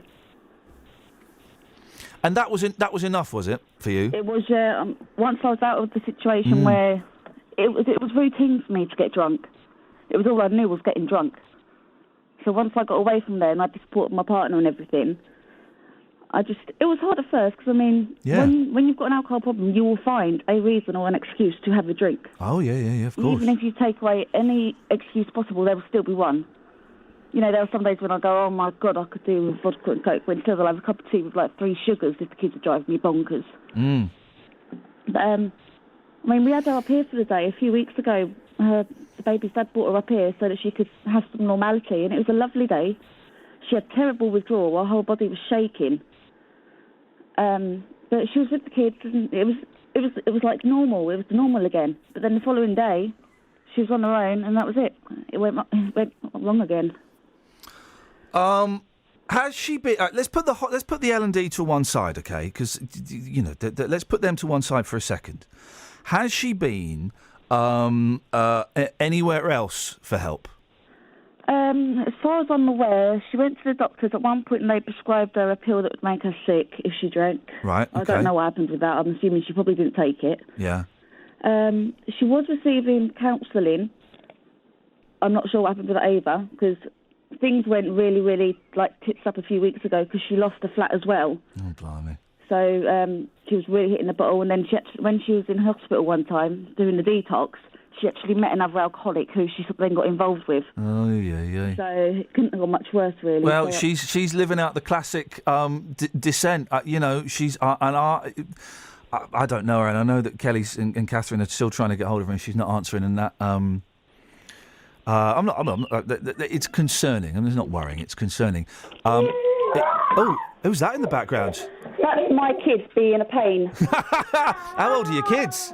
I've got a 9-year-old, a 1-year-old, and a 3-year-old, and a 4-year-old. God, you're a glutton for punishment. I am. Blimey. You're right to talk for a couple more minutes, Lisa? I am, yeah. Go to your dad. I'm on the phone. Go to your dad. Mum! Go to your dad. They're doing it purposely because I'm on the phone. Of course they are, the little... listen, I've got kids. I know exactly what it's like. Oh, my God. Right. Listen, we're not going to solve this problem. I'm not going to solve this problem, certainly. And I think I can kind of pick up from you that you're doing everything you can, but you know that you're not going to fix her, don't you? Well, the only way I can... As naive as it is, I wish I could just go down there, grab her and lock her in the room up my house, because I live in West Midlands and she'd be away from it all. Yeah. But don't work, though, does it? No, it doesn't work. Don't work, because you lock her up and she'll be sober for a month. You lock her up for a month, and then she'll be all clean and she'll be smart and shining and spanking and brand new, and then she'll go out and, someone will cut her up in the car, or the bus driver will be rude to her, and she'll be straight down the offie. Probably. That's exactly what was yesterday. I mean, she went and got her hair done and everything because she's got caught on Friday, and I don't know what happened from her having her hair done to the boys coming back from nursery. She hit the bottle. Has she tried anywhere like Alcoholics Anonymous or anything like that? I don't know. This is why it would have been good if you could talk to her, but she's probably feeling quite ashamed of herself. Yeah, she probably is. Of course she is. It's a disease of shame. She's feeling... I make up that she's feeling very ashamed, and that's why she doesn't want to come and talk to us, and that's absolutely fine. That's she might be listening, and in which case, Gemma, we'll keep trying you. You're more than welcome to come on. Have you... You're going to think this is odd because you haven't got a drinking problem anymore, but have you been to any of these organisations? There's a great organisation for relatives of alcoholics and drug addicts called Al-Anon. Have you been there? No, I've never heard of it. Al-Anon is brilliant. Catherine's going to find me the website and the phone number now. Al-Anon are brilliant, right? And what it is... I've got so many friends who've been through this, trust me. Yeah. What it is, it's like AA, but it's for the relatives of alcoholics. Because it's a really nice place where you go and it's all anonymous, and you go in a room, and it could be like a church hall or a school hall, or, it could be anywhere. It's not religious. You go in there and you talk about what it's like having an alcoholic sister, or having an alcoholic dad, or having a son who can't stop doing coke. And one starts to realise, A, you can't fix them, and B, she's dragging you down as well, Lisa. And I say that with the greatest of respect. I know. You've got four beautiful kids there. You've got 4 beautiful kids, and you can't give them your full attention because you're rightfully worried about your sister. Yeah, my priorities are slightly wrong though, aren't they? Yeah, well, wrong is maybe a strong word, but your priorities are perhaps slightly skewed. Yeah. Your kids aren't getting the attention that they deserve because of your sister. And again, this is going to sound really cold. That's really selfish of your sister. And being an alcoholic is a really selfish disease. I know. My parents were like it as well, but they've sort of come out of it finally. Really? Isn't that interesting? That it is, yeah. We all seem to have followed suit. Yeah. Now, if your parents got sober, did they? Yeah, I mean, it was only recently. My mum was a hardcore alcoholic without failure. She's got epilepsy and brain hemorrhages and everything from her drinking. Yeah. But she's 60-something, and all of a sudden she just stopped. And she just doesn't drink now. Well, listen, if you got sober and your mum got sober, then that is brilliant for Gemma, because that means she's got more than a decent chance. She's in with a good shout of getting this. But you're not going to be able to fix her. No, I know. Unfortunately. Yeah, it's entirely down to her. If and when she's ready, she'll go for it. I was talking to my relatives last night after she got this bottle of vodka, and it seems that she doesn't want to put any... She doesn't want to work at it. She wants the wand to be waved, and there isn't one. No, there isn't. she needs to work for it as well, which is where I think she's not at that stage. No, she's not, and she may never get to that stage. No.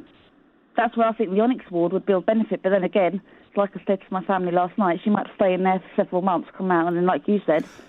Well, it might, you know what, those kind of residential rehabs, they work for a lot of people, and it might give her a fighting chance, or she might come out again and have a drink. You don't know. But she's got to want to stop. Yeah. She does when she's sober. Yeah.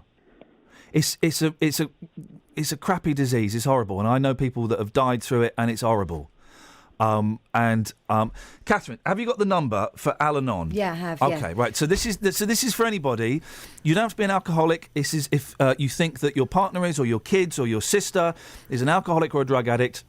You go there, it's anonymous, you don't have to pay anything, you sit in a room for an hour and a half with people who are going through the same thing. And I think you might be surprised, speaking to you, Lisa, and also everyone else, you might be surprised at the number of similarities that you hear. So how do they get in touch? Okay, so this is the confidential helpline, 0207 403 0888. That's 0207 403 0888. Lisa, if you stay on the line, I'll make sure you get that, because I don't know if you've got a pen And there. Lisa, it's not religious, it's not government, it's not the police, it's nothing. It's just a load of like-minded people who've been through what you're going through. Okay.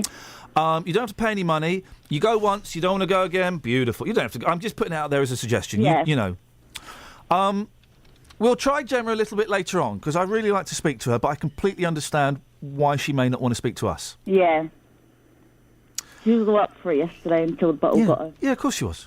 And then it's a Jekyll and Hyde thing, literally. And then she's a different person altogether. Yeah.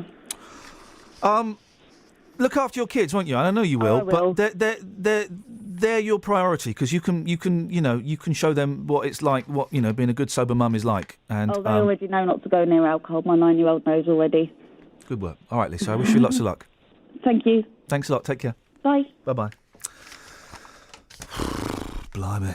We'll give out the Al-Anon number after the news again, and I know it's helped a lot of people. Right, 03459 455 555. Let's get the Trav. Travel news for beds, cards and bugs. BBC Three Counties Radio. The M40 away from London's busy from the M20 from the Denham roundabout towards the M25. On the M25, it's very slow past junction 21 for the M1 to 19 for Watford, and the A1M is busy southbound at junction 7 for Stevenage. In Hitchin on Offley Road, it's looking quite busy at Paynes Park, and on the trains, Great Northern are reporting 15-minute delays in and out of King's Cross because of a signalling problem.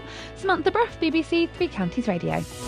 Across beds, hearts and bugs. This is BBC Three Counties Radio.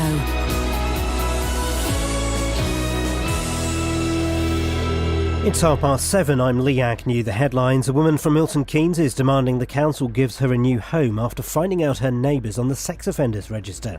She claims she's received death threats after looking him up on the internet, where she discovered his convictions. A canister of nitrous oxide has been stolen from an ambulance in Abbots Langley. The anaesthetic was taken from the vehicle parked in Tibbs Hill Road. And a blue plaque will be unveiled at the birthplace of John Le Mesurier in Bedford today. The actor, who became famous for playing Sergeant Wilson in Dad's Army, lived in Chaucer Road.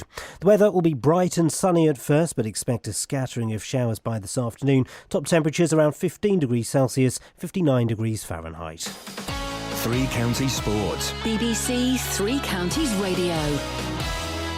Serena Williams has edged closer to her first Grand Slam this year with a victory over Kiki Bertens in the second round of the US Open. She trailed 4-love in the opening tiebreak but came back to win despite some pre-match nerves. Until today I was okay with it. I just got a little nervous today, but, I've been doing totally fine. I've been completely relaxed, chill. I've been really, really fine. So I'm going to get back into the place that I was and I'll be fine again.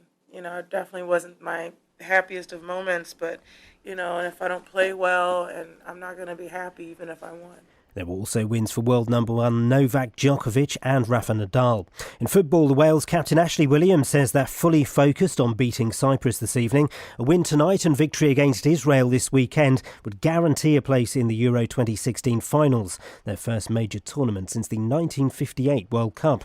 Former Luton Town striker and Welsh international John Hartson says the squad will become legends if they qualify. I've played in great Welsh teams. We've always had superstars. We've always had the Neville Southalls, the Giggses, the Rushes, the Hugheses, the Speeds.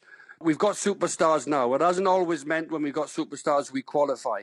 This group of players have the opportunity to do something that many a great Welsh player have never done, to qualify for a major tournament and to go down in folklore, to go down in history. And England's cricketers face Australia in the first one-day international of a 5-match series. BBC Three Counties News and Sport, more at 8 o'clock. Thank you very much indeed. Just to give out the number again for Alan on, I think, Catherine might be on the phone actually, so we'll get that in a little bit. Right, 03459 455 555 is the telephone number if you want to give us a call. So yesterday, top secret mission, I got to speak to Tony Hicks, he of the Hollies. I love a bit of the Hollies. I'll get this date right, September the 10th, they're playing at the Milton Keynes Theatre.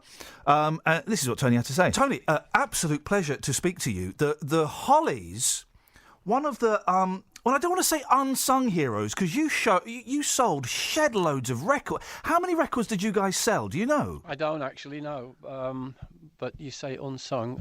We're always singing. I know. I know you are. You're still doing. And I realised that sounded like a real insult straight into the interview, and I didn't mean it like that at all, boss. I promise. What was it like being a pop star in the '60s? It must have been so much fun. It was because. It wasn't just the music that was exploding. It was everything. I mean, when we came down from Manchester to London and we sort of went to Carnaby Street and the King's Road, it was that the fashion industry was exploding, and on Twiggy and such like, and the clubs. I mean, when we weren't sort of working, recording at Abbey Road, we'd be going into the clubs and things, and that was really enjoyable because there'd always be either Keith Richards and Mick Jagger there, drinking their bottle of Matches Rosie or having a whiskey and coke or something or other. All the bands had been there. The Animals one night maybe, and it was just very, very coming out of. I mean, I was an apprentice electrician in one of the cotton mills in Lancashire, so it was such a cultural change. But more so than that, we were just sort of living out. I mean, it was our hobby really that sort of that turned into a career. And I mean, I remember at the time, we'd thinking, wow, I mean, this is so good. I mean, if we can stretch this out for 2 or 3 years, it'd be wonderful. And we managed that. Well, and then some. I mean, 50 odd years later, you're still out there. You're still doing it. You're doing big tours, and I know you've got a date in Milton Keynes coming up soon.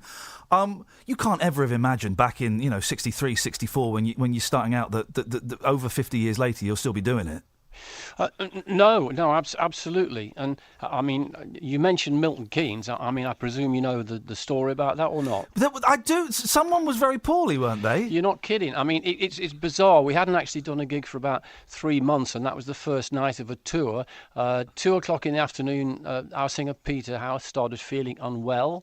2 hours later, he was rolling about on the floor in agony, so they took him to A&E, and it turned out he had a kidney stone, which apparently is really bad. So they filled him full of drugs, and it looked as though the concert would go ahead, but on the way back from A&E to the theatre, he broke down again, and actually within an hour's notice, I mean, people were actually in there sort of in the theatre. It was really quite embarrassing.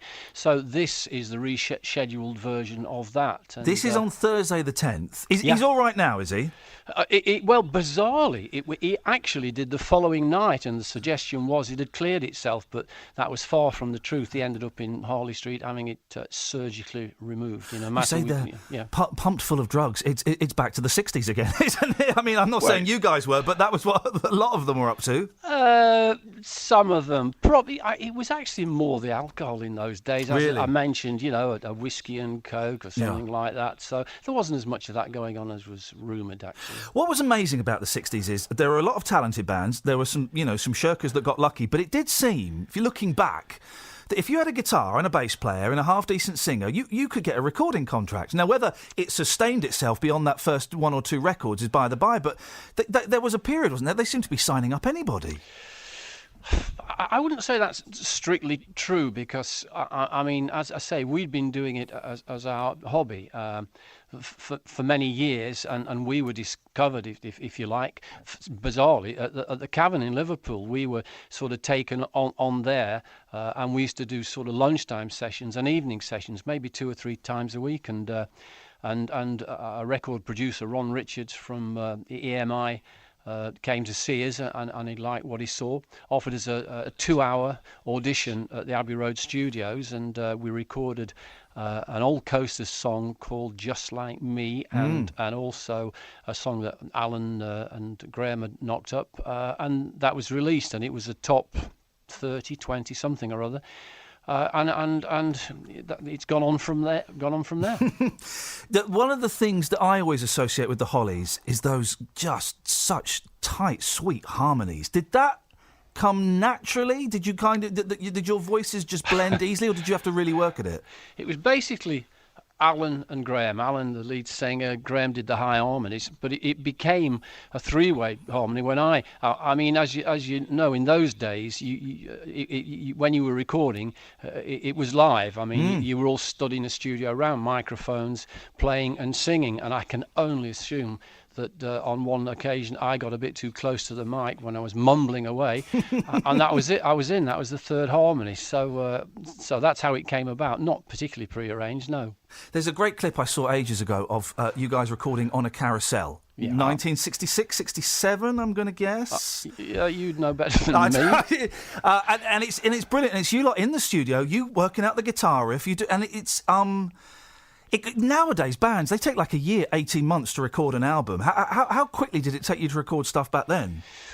Well, by and large, the original albums that ourselves, the Beatles, it would just be a case of putting them in the studio, and they would record what they'd been doing, in live gigs in the pubs and clubs and whatever all along. So, I mean, as I think the Beatles one was literally done in a day, and as far as we were concerned, pretty similar. But to be honest, we were always quick at recording. I mean, the majority of singles that we made over the years that were successful, if it got to take 3, take 4, we kind of lost it.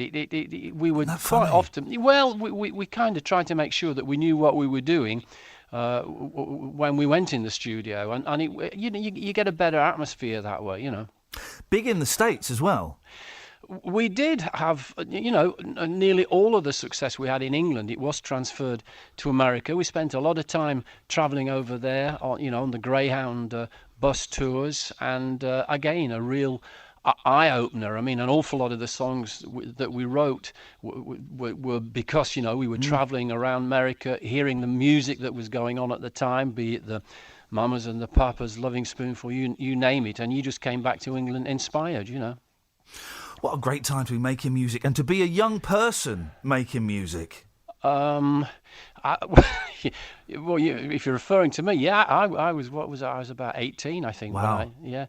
And but it I don't know. It worked. It felt good, and it made everybody feel young when you were getting out there and doing that, getting on the stage, as it still is today. I mean, often people sort of say, it's been a long time, why are you doing it? Well, I tell you, we did a festival in Belgium the other day, and it was a particularly good show. It went, and I said to Bobby Elliott, the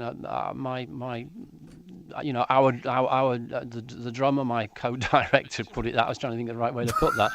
And we said, there it is. When people ask you why you're still doing it, when you have a feeling like that when you come off a stage, then that is why you keep doing it. Oh, you have. I'm guessing that you have to love it to still be doing it this long. Absolutely, and as I commented on earlier, we aren't at this 7 days a week. I mean, as far as this year goes, we've probably only done about 8 or 9 gigs. So that is, I mean, those gigs, the beauty of that is they're spontaneous. Yeah, they're spontaneous, and that's what it was like in Belgium the other day, and that's what Milton Keynes will be like. There is something about doing a show when you haven't seen your colleagues for weeks, months, whatever it may be. There's just certain things happen that. Listen, the two final questions, then I'll let you go, sir, because I know you're busy. I really appreciate your time. At Milton Keynes, the Milton Keynes Theatre, Thursday, the 10th of September. There's still a few tickets left. Hollies.co.uk is the website if you want to go have a look. Two final things. I'm fascinated by... There was a brief period in the 80s when you got back together with Graham Nash and did you do a tour of the States, or was it just a couple of gigs? No, we did a tour. We toured around, and we probably did about 15 gigs, very, very memorable. A lot of great sort of outdoor gigs. I mean, Graham's an amazing musician. He's open to so many ideas, because we did a few television shows while we were there, and of course, they wanted to do some of the hits like There That I Breathe, A Lonely Woman in a Black Dress, and we said, well, look, Graham's here, and Graham here. They said, oh, to hell with that. He says, I've always wanted to sing that song. Yeah, he wasn't on those songs, was he? That was after he left. That's right. Yeah. And he was happy to go along and play with them. Absolutely. Brilliant. He's very open like that. Yeah. Travel news for beds, cards and bugs. BBC Three Counties Radio. The M25 is busy anti-clockwise between junctions 17 for Maple Cross and 16 for the M40. And the A1M southbound is slow through the M25 at Junction 1 for South Mims, and in Watford on Beach and Grove it's looking quite busy at the moment on the speed sensors around Escort Road. In Clophill on the A507 it's busy westbound at the junction for the A507, and looking on the speed sensors in Dunstable, the High Street's busy in both directions between the A505 and the High Street in Dunstable, looking quite slow in patches in both directions. On the trains there are 15-minute delays in and out of King's Cross because of a signalling problem, and also there are minor delays on the Piccadilly line between King's Cross, St Pancras and Arnos Grove. Samantha Breff, BBC Three Counties Radio. Tony, absolute pleasure to speak. Do you know what, Sammy? I knew I was going to do that. I thought I'm going to beat the system today, because this new system is not as easy to jump from bits and pieces as it. I thought I'm going to beat the system. I've got it sussed, and I muffed it up completely. Hang on a second. Right. Thank you, Sammy. Live radio, guys. I wouldn't have it any other way. 7:47, it's Thursday the 3rd of September. I'm Iain Lee. These are your headlines from BBC Three Counties Radio. A woman from Milton Keynes wants the council to find her a new home after finding out her neighbour is a sex pest. A thief has taken a canister of laughing gas from an ambulance in Abbots Langley, and a blue plaque will be unveiled at the birthplace of actor John Le Mesurier in Bedford today. Let's get the weather! Beds, Herts and Bucks weather. BBC Three Counties Radio. Very good morning to you. Today's going to be very similar to yesterday. I think it's quite a chilly start once more. We've got some brightness around, some spells of sunshine developing, but also the risk of 1 or 2 showers. At the moment, we do have some showers just towards northern areas. There will be more showers popping up here and there, particularly this afternoon, when they could become quite frequent, so don't forget to pop your brolly in your bag. It's still feeling quite cool as well, quite cool in the shade in particular, with that northerly breeze too, but in the sunshine, of course, feeling nice and warm once more. We're still only looking at top temperatures, though, of up to 16 or 17 Celsius, 63 in Fahrenheit. So watch out for those showers a bit later on through the day. And then as we head into this evening and the overnight period, it'll feel probably a little bit milder, particularly towards eastern areas of Hertfordshire, because we'll see quite a lot of cloud here, I think, overnight. Temperatures sticking in double figures, but where we get some clear spells, and then most likely towards parts of Buckinghamshire, then it will feel a bit chillier into tomorrow morning. Tomorrow, probably quite cloudy, particularly towards eastern areas, maybe even a few outbreaks of drizzle at times, but hopefully brightening up into the afternoon, particularly the further west you are. That's where we see the best of any brightness and some sunshine today. Afternoon highs again of only around 16 or 17 degrees, still with that cool northerly, but at the weekend it looks like things are going to cheer up somewhat, so we could see some showers first thing on Saturday, but they'll clear away nicely, and from there on in it should be dry for the weekends, with some sunny spells and temperatures just that little bit higher. That's the forecast. On BBC Two. He contributed so much, shortening the war by 2 years. Good heavens. Alongside Alan Turing, Gordon Welshman was a World War II code-breaking genius. If people knew how absolutely he was the kind of spine of the entire Bletchley Park operation, then they would look at him in a completely new way. So what led to him being written out of history? It seems to me that some of the things have been kept secret too long. The Make It Digital season explores Bletchley Park, Code-Breaking's forgotten genius. Monday night at 9 on BBC Two and BBC Two HD. Some people... We had an F-bomb earlier on. It was the most exciting thing that's happened this morning. And someone said, well, didn't he apologise? He apologised 9 times. Apologised too many times. I'll tell you why I apologised 9 times for the F-bomb. Because someone will complain. My ass, apologies to anyone offended by that, is now completely covered. Completely covered. Someone will complain, there's F-bomb in the show. Ofcom will listen and go, yeah, well, he apologised 9 times. And now I've got people asking me, well, how many times would you apologise for a C-bomb? I would apologise. I would apologise 13 times in a very, very respectful voice, and I wouldn't back ref it 5 minutes later and go, well, that was exciting. And then someone's asked if someone were to use the word, when you prick yourself, I would apologise once for that, and if someone were to use the word twit, I'd probably let that one go. I'd probably let that one go. If it That's was not an once, invitation, by the way. No. If it was one, if someone just slipped it out, a twit, the David Cameron cheat, I'd let that. I'd ride that. That's kind of, I think. Okay, we've addressed that. There's a great thing when you join the BBC, as sour and old-fashioned as it is. You have a great induction course. Where some, they dig someone up from a graveyard who comes in and obviously had their personality surgically removed. And they stand in front of you with, it used to be a poster. I remember it being on a poster, but now it's on like a projection, what do they call it, a PowerPoint. And it's all of the swear words. It's all of the words that are unacceptable in order of unacceptability. Yeah. And boy, oh boy, the one you think would be number 1, that's about number 4 or 5. Do you know what the most offensive word is? The blasphemy. People complain more about blasphemy than they do about swears. Yeah, isn't it? Yeah. That word is way up there. And I mean, I suppose partly because they've got such an interest in the whole organisation, but it's not ranked exactly as you'd think. I'll see if I'll see if I can get the list and we'll go through it tomorrow. Yeah, it's in the producer guidelines. It's in a book. I've got a list. Winter draws on. Yeah. 03459 455 555. It's true. It's absolutely true. You get this dry old so and so. So these are a list of the words in order of offence. Number 1, and it's just you're supposed to sit there going, this is interesting. Police are appealing for witnesses after a laughing gas canister was stolen from an ambulance in Hertfordshire. It was nicked while paramedics were dealing with a patient in Abbots Langley last week. Nitrous oxide, pain relief and a legal high, which was recently linked to the death of a teenager in London. Well, Steve Davey is a senior locality manager for West Hertfordshire at the East of England Ambulance Service. Morning, Steve. What happened? Good morning. So on the incident, the crew were at the patient's dress dealing with the patient, and a bystander noticed a youth of about 16 to 19-year-old go into the vehicle and take some equipment from the vehicle. They then ran off down the road. How big are these canisters? They're big, these canisters, aren't they? They come in various sizes. The ones we carry on the vehicles are 18 to 18 inches or so long. Oh, okay. Sort of a few inches in diameter. So it's not one of those massive ones. It would be easy to kind of pick it up and run off with it. And did the crew are dealing with someone who's poorly. Did they say anything to the bloke that nicked it? No, they obviously weren't involved. They didn't see that at the time. That was highlighted to them when they came back out to the vehicle.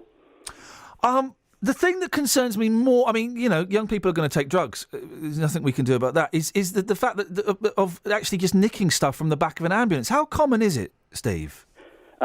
It's for the Entonox now. It's not a very common thing, although it does seem to happen more in the summer. Obviously, when there's events and that on. Obviously, with our vehicles now, we secure the vehicles the best we can. But obviously, doing our job, we need to be in and out of the vehicles, getting the equipment that we need for the patients. I suppose with the nitrous oxide, they can sell that on for that. That's something they can make a few quid out of.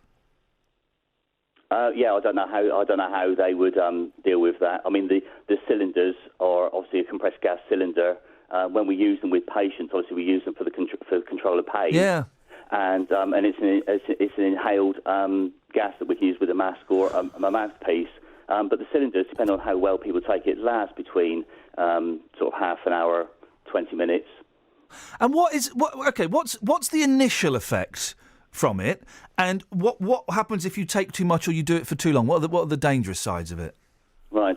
Okay. Well, I mean, the advantage for us is that the actual side effects of Entonox, which is a mixture of oxygen and nitrous oxide, not just plain nitrous oxide, is that it's for control of pain, and it gives a sort of like a euphoric feel. So depending on how well the patient takes it, some people need to take the gas for a long period of time before they get that pain-relieving effect, and some people it can affect quite quickly. The advantage for us is because it's self-administered, we instruct the patient how to take it, and they take it themselves. If they do then start feeling sleepy or the euphoric effect overwhelms them, they just drop the mask away and they then sleep. Obviously, from a risk point of view... Yeah, go on. I was going to say, what's the danger side of it? Well, if they're under the influence, I mean, we obviously have patients, we lie them down, we're with them, we're controlling the environment. People who would be maybe alone taking it, if the effect does make them go to sleep or whatever, there's always the risk of lying on their backs and being in that sort of situation. Steve, I'm just nicking stuff from ambulances. I mean, I don't quite get my head around that. I can see why this has gone though. Steve, listen, I really appreciate you explaining that to us. Thank you very much indeed. Steve Davey, a Senior Locality Manager for West Hertfordshire at the East of England Ambulance Service. If I've got it right, not condoning this at all, the downside, Steve said, was you lie on your back. Yeah, if you throw up, that could kill Oh, you. if you throw it, okay. Okay. But you can understand why someone would want to take it. You know, he says I'm not condoning it. I'm not suggesting anyone should, but I can understand why someone would see that in the back of an ambulance, and think, "Oh, yeah, that's the weekend sorted." You know, it creates a state of euphoria. I mean, but still very, very naughty. 03459 455 555 is the phone number. Have we got any texts? I'll have a look. Talking about the shed on the motorway, but no, we've not had anything for ages. No one's called in. Hang on. To tell us, well, listen, guys, for crying out loud, this is gold. Describe your shed. Got a shed, Kels? I've got 3. Shut up. We have you? 3. Yeah, 3. Have you got 3 sheds? Yeah. How comes? Don't know. They're just there, aren't they? If anyone, this is the dream. If anyone's got a shed in a shed, I mean, that really is just... that would be awesome. For a long time, on the travel, when they talk about someone shedding their load, so there's a shed load, I used to think it was a term of measurement. like a yard of ale, a shed of beans. You know, it was a shed full of beans. That was the term of measurement, like a litre. Yeah. A shed load. Yeah. But it actually means their load has been spilt. Yep. Imagine shedding your load on the motorway, guys. I mean, really. Messy. Messy, embarrassing. Yeah, so embarrassing. So there's that. Animals helping other animals. Because if nature's so good, why aren't, like cats rescuing dogs from, I don't know, fires or something? Did you see the dog that rescued the other dog from the motorway? No, I did not. Tell me more. This is what we're after, guys. This is it. There's something to pin my hat on. It's so sweet. There's a dog on the motorway. If you love the story so much, why don't you... I would marry this. And then the other dog's like, oh, there's a dog on the motorway. And he runs on and he gets the dog and he avoids traffic and he brings him to the side. Nice story. Okay, and if you've ever ridden a tortoise, 03459 455 555 is the telephone number. Let's get the travs. Travel news for beds, cards and bugs. BBC Three Counties Radio. It's still busy on the M25 anti-clockwise past junction 21 for the M1 towards 19 for Watford, and the A1M is slow southbound approaching junction 1 for the M25 at St Albans, and it's also busy southbound past junction 7 for Stevenage too.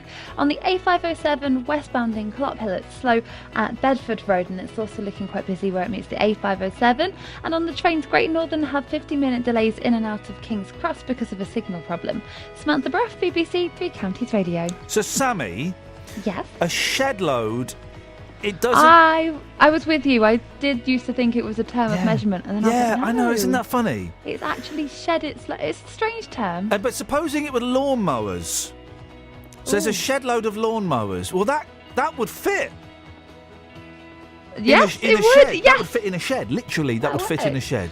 Or garden chairs. No, you're just being silly, Sammy. No, you're not taking this seriously enough for me, Sammy. No. It's a very serious issue for crying out loud.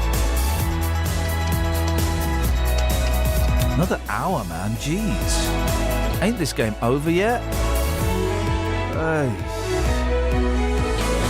Local and vocal across beds, hearts and bucks. This is BBC Three Counties Radio.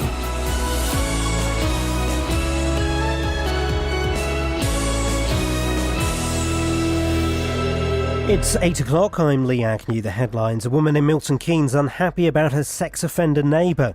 Calls to help desperate refugees trying to enter Europe. And a blue plaque unveiled for a Dad's Army actor in Bedford. BBC Three Counties Radio. A woman from Milton Keynes is demanding the council gives her a new home after finding out her neighbour is on the sex offenders register.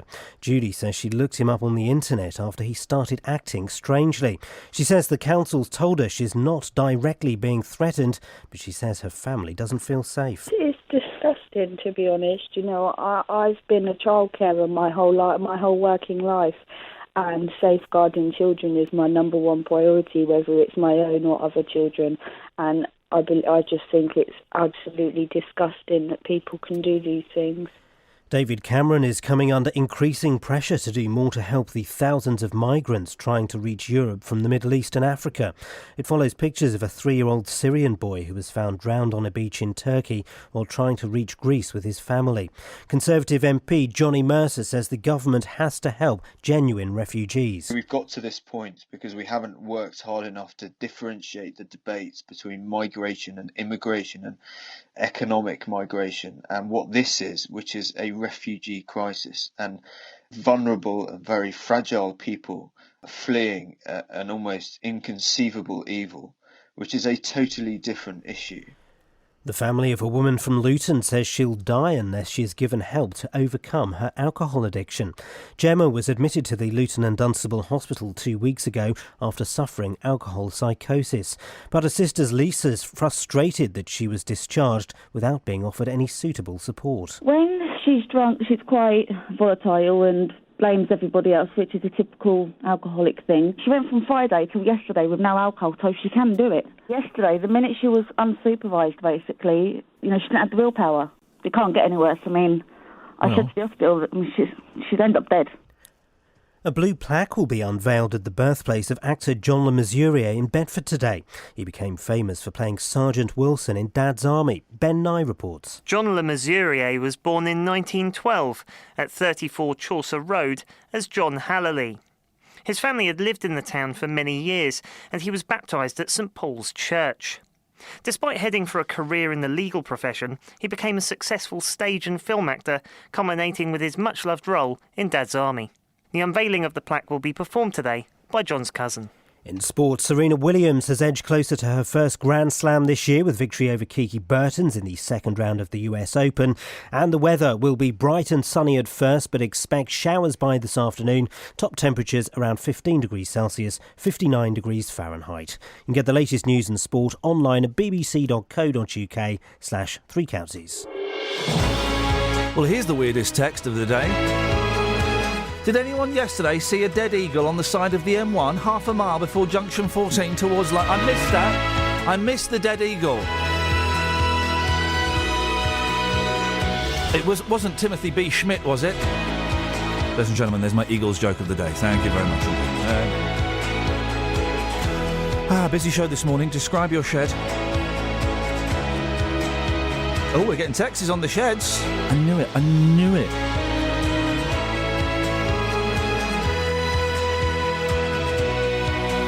Animals helping other animals, as Lino says. The little Asobo was helping animals all the flipping time. And ever ridden the back of a tortoise. 03459 455 555. Across beds, hearts and bucks. This is BBC Three Counties Radio. What you got, Catherine? We've got a really long text here from someone who doesn't want to be named, but I think it's worth reading. Okay. She says, listening to Lisa talking about Gemma, this is Lisa is a sister of a woman who's been struggling with alcohol and drug addiction for a number of years. She ended up in hospital 2 weeks ago with alcohol-induced psychosis, and was told while she was there that she'd be put on a detox programme. That decision was, it kind of fell through, didn't it? She thought she was about to go through detox, and actually she was sent home. She was so terrified she started drinking again. So Lisa is trying to get some help for her sister, and she's worried that she's, kind of fallen through the cracks in the system, and she may pay for it with her life. This text came through. Listening to Lisa talking about Gemma, she could be talking about my daughter.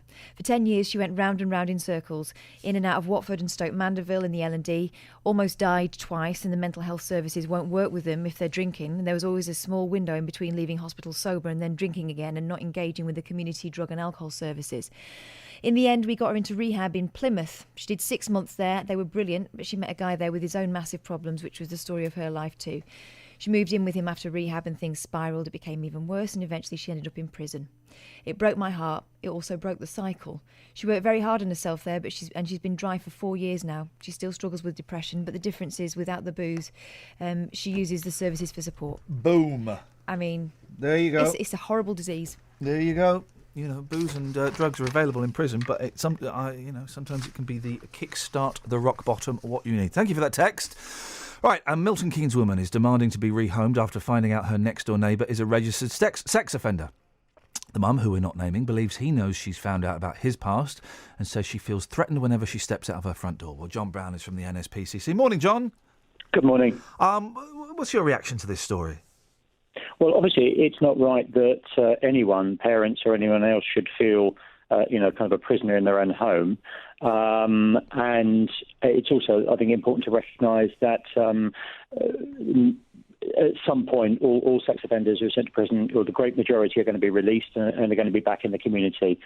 Conditions can be placed on their supervision, and those conditions can specify where they live, and that could be part of a probation order, or it can be part of a prison licence when they come out. So there are controls that can be put in place. That's certainly one thing.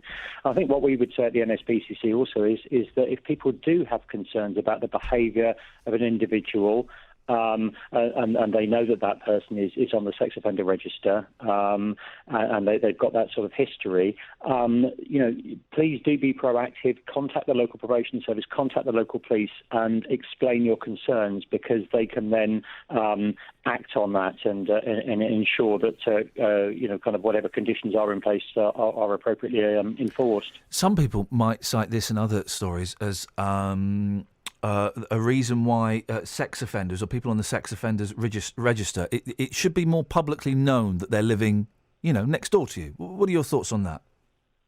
Well, certainly at the NSPCC, our view is that we think there's certainly more scope for the public to be advised about the whereabouts of sex offenders. There is something called Sarah's Law, following the tragic murder of Sarah Payne. The Child Sex Offender Disclosure Scheme, which is commonly known as Sarah's Law, was put in place. And that means that individuals can contact the local police about someone about whom they might have concerns and ask whether or not that person is on the sex offender register. And we certainly would like to see more proactive use of Sarah's Law, certainly. What we don't think is probably the right way to go is a kind of public posting, either online or kind of in communities. That certainly happens in some US states, because we think that probably is counterproductive, and also can create a false sense of security, because, of course, the unfortunate reality is in all of our communities there are people who present a risk to children who aren't known about, who aren't on the register, and, of course, do present a risk. So prevention also is absolutely key. Good quality public advice and information about the way in which sex offenders operate, about the best ways in which we can keep our children safe, and using, for example, the NSPCC underwear rule and that sort of thing to ensure that children are enabled and encouraged to talk about any worries or concerns they've got. As a dad of two young boys, there is not that if anything happened it would be the parents' fault, but you can start at a very young age educating children as to let them know, to let them be aware that sometimes, how am I trying to phrase this? You can let them know that if they feel uncomfortable, they can get out of a situation. They have the right to do that. Absolutely, and you know what we know from our research elsewhere is that sometimes, unfortunately, children where things have happened, where they have been sexually molested and abused, they'll try and talk about it and try and talk about their concerns, and sometimes they've got to try on many occasions before they're heard, and that really worries us at the NSPCC. To enable children to be able to find the words to talk about any worries or concerns they've got, hopefully before any abuse actually happens, of course, and then that is acted upon promptly. The parents can pick up on those concerns, and of course the professionals can pick up on those concerns, and then take steps to ensure that those children are protected. That's what we want to see. Then I guess again as well, the converse is, John. You know, if you read some of the front pages of the newspapers, there's a pedo on every street corner. That's not true, and we can also smother our children too much, can't we? And take away some of their rights because we've got an unhealthy fear about what's out there. It's about getting the balance, and it's really important to remember, you know, that the majority of abuse that does go on actually goes on within the family, within the extended family. Stranger abuse, a child being grabbed and abducted and assaulted by a stranger is very rare, actually. So it is important to get the balance right. We can't wrap our children up in cotton wool and not let them out. I think you know those key good basic things about knowing where they are, who they're with, what they're doing, and what time they'll be back, and those sorts of things, and that it's all age appropriate. Those sorts of things are absolutely key. And then ensuring that they know if they've got worries, if they've got concerns, if anyone has said anything to them that seems a bit odd, that they know who they can talk to, that they know that they'll be listened to, and that steps can be taken. That getting that balance right is so important. John, keep up the good work. Thanks for your time this morning. Thank you. Thank you, John Brown from the NSPCC, 03459 455 555. John, another John on Twitter says, I think Ian's taking the mick by asking about your sheds. Oh, no! I'll tell you why, sir. I'm thinking I need to win the lottery to get it done, but I want to get a nice big shed in my garden, like with a little bit of soundproofing, heat, lights, and a computer in there. So I'm going to use it as like an office. Electricity, that's the word. So I'm kind of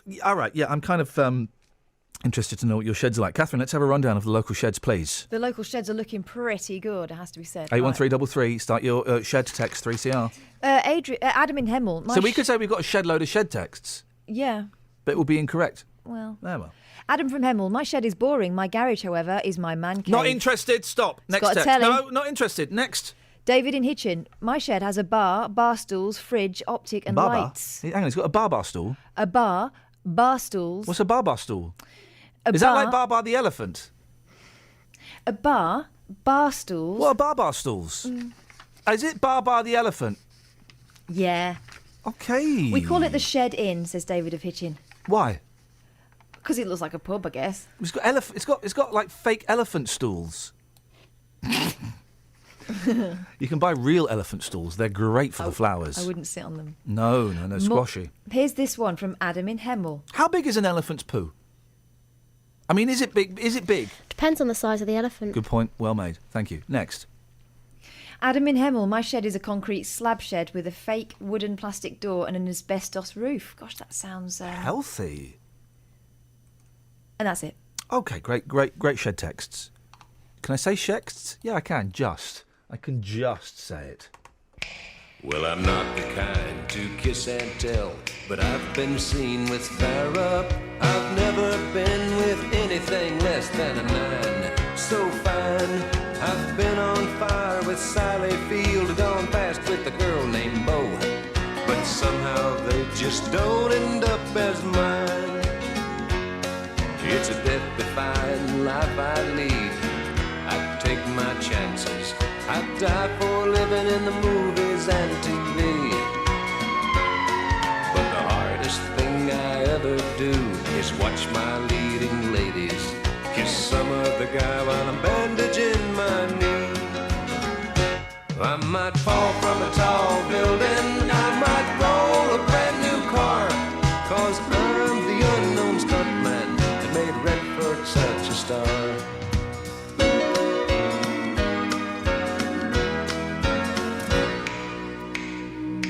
I've never spent much time in school, but I taught ladies plenty. It's true, I hire my body out for pay. Hey, I've gotten burned over Cheryl Teague's, blown up for Raquel Welch. But when I wind up in the hay, it's only hay. Hey, hey, I might jump an open drawbridge or Tarzan from a vine. 'Cause I'm the unknown stuntman that makes Eastwood look so fine. I want a Fall Guy bath! And I'm made of money, you little...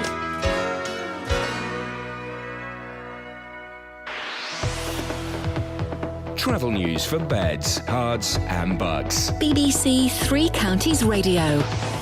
On the M25, it's busy anti-clockwise from junction 20 for Kings Langley to 19 for Watford. The A1M is slow southbound as well, approaching the M25 at St Albans. And the A41 southbound has queues around the M25 junction 20 as well. Looking on the speed sensors in Dunstable, and the High Street North looks slow in both directions between the A505 and Church Street.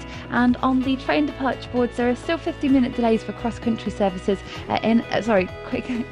trains in and out of King's Cross because of a signalling problem. You weren't near Not the back of an cross-country services, ambulance also. recently, were you, that was left unattended, Sammy? No. No? Why? A canister didn't fall into your pocket, did it? No. OK, carry on. Oh, that was it. King's Cross trains have 15 minutes, not cross-country, but it is probably affecting the cross-country services. Samantha Bruff, BBC Three Counties Radio.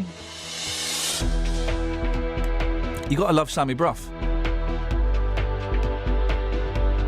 8:15, Thursday, the 3rd of September. I'm Iain Lee. These are your headlines on BBC Three Counties Radio. A woman from Milton Keynes wants the council to find her a new home after finding out her neighbour's a sex offender. The thief has taken a canister of laughing gas from an ambulance in Abbots Langley, and a blue plaque will be unveiled at the birthplace of actor John Le Mesurier in Bedford today. 03459 455 555. We've had a brilliant summer of cricket. That's Edson Court, it's all over. But once again, we're also celebrating our unsung sporting heroes. He has such passion for sport. I'm extremely proud of what we've achieved here. Who will you nominate? We're looking for someone who inspires people to get involved in sport across beds, hearts and bucks. He's funny, he's never strict with you, so you don't feel pressured. To make your nominations, go to bbc.co.uk/unsung hero and download an entry form. The closing date is Thursday, 22nd of October, with our 2015 Unsung Hero announced at the BBC Sports Personality of the Year in December. She cares about everyone else more than she does about herself. Get inspired, get nominating. Aidan raises an interesting point. Iain, they shouldn't report it on the news when really old people die, because most of us assume they are dead already, and it means we have to go through the grieving process all over again. It's a good point, well made, and I'm sorry if you're waking up to the news that Dean Jones, the star of That Darn Cat and Herbie Goes Bananas, has passed away again.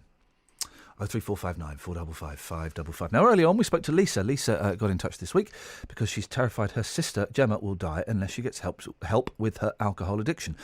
Gemma's been struggling for years, attempted to take her own life, lost custody of her kids, been in trouble with the law, and 2 weeks ago she ended up at the Luton and Dunstable Hospital suffering alcohol psychosis. We'll try Gemma again, give her a call again, although she's not answering. I can completely understand why. Nick Conn is from Hertfordshire, is a former alcoholic who set up Help for Addiction, an organisation providing treatment advice for alcoholics. Morning, Nick.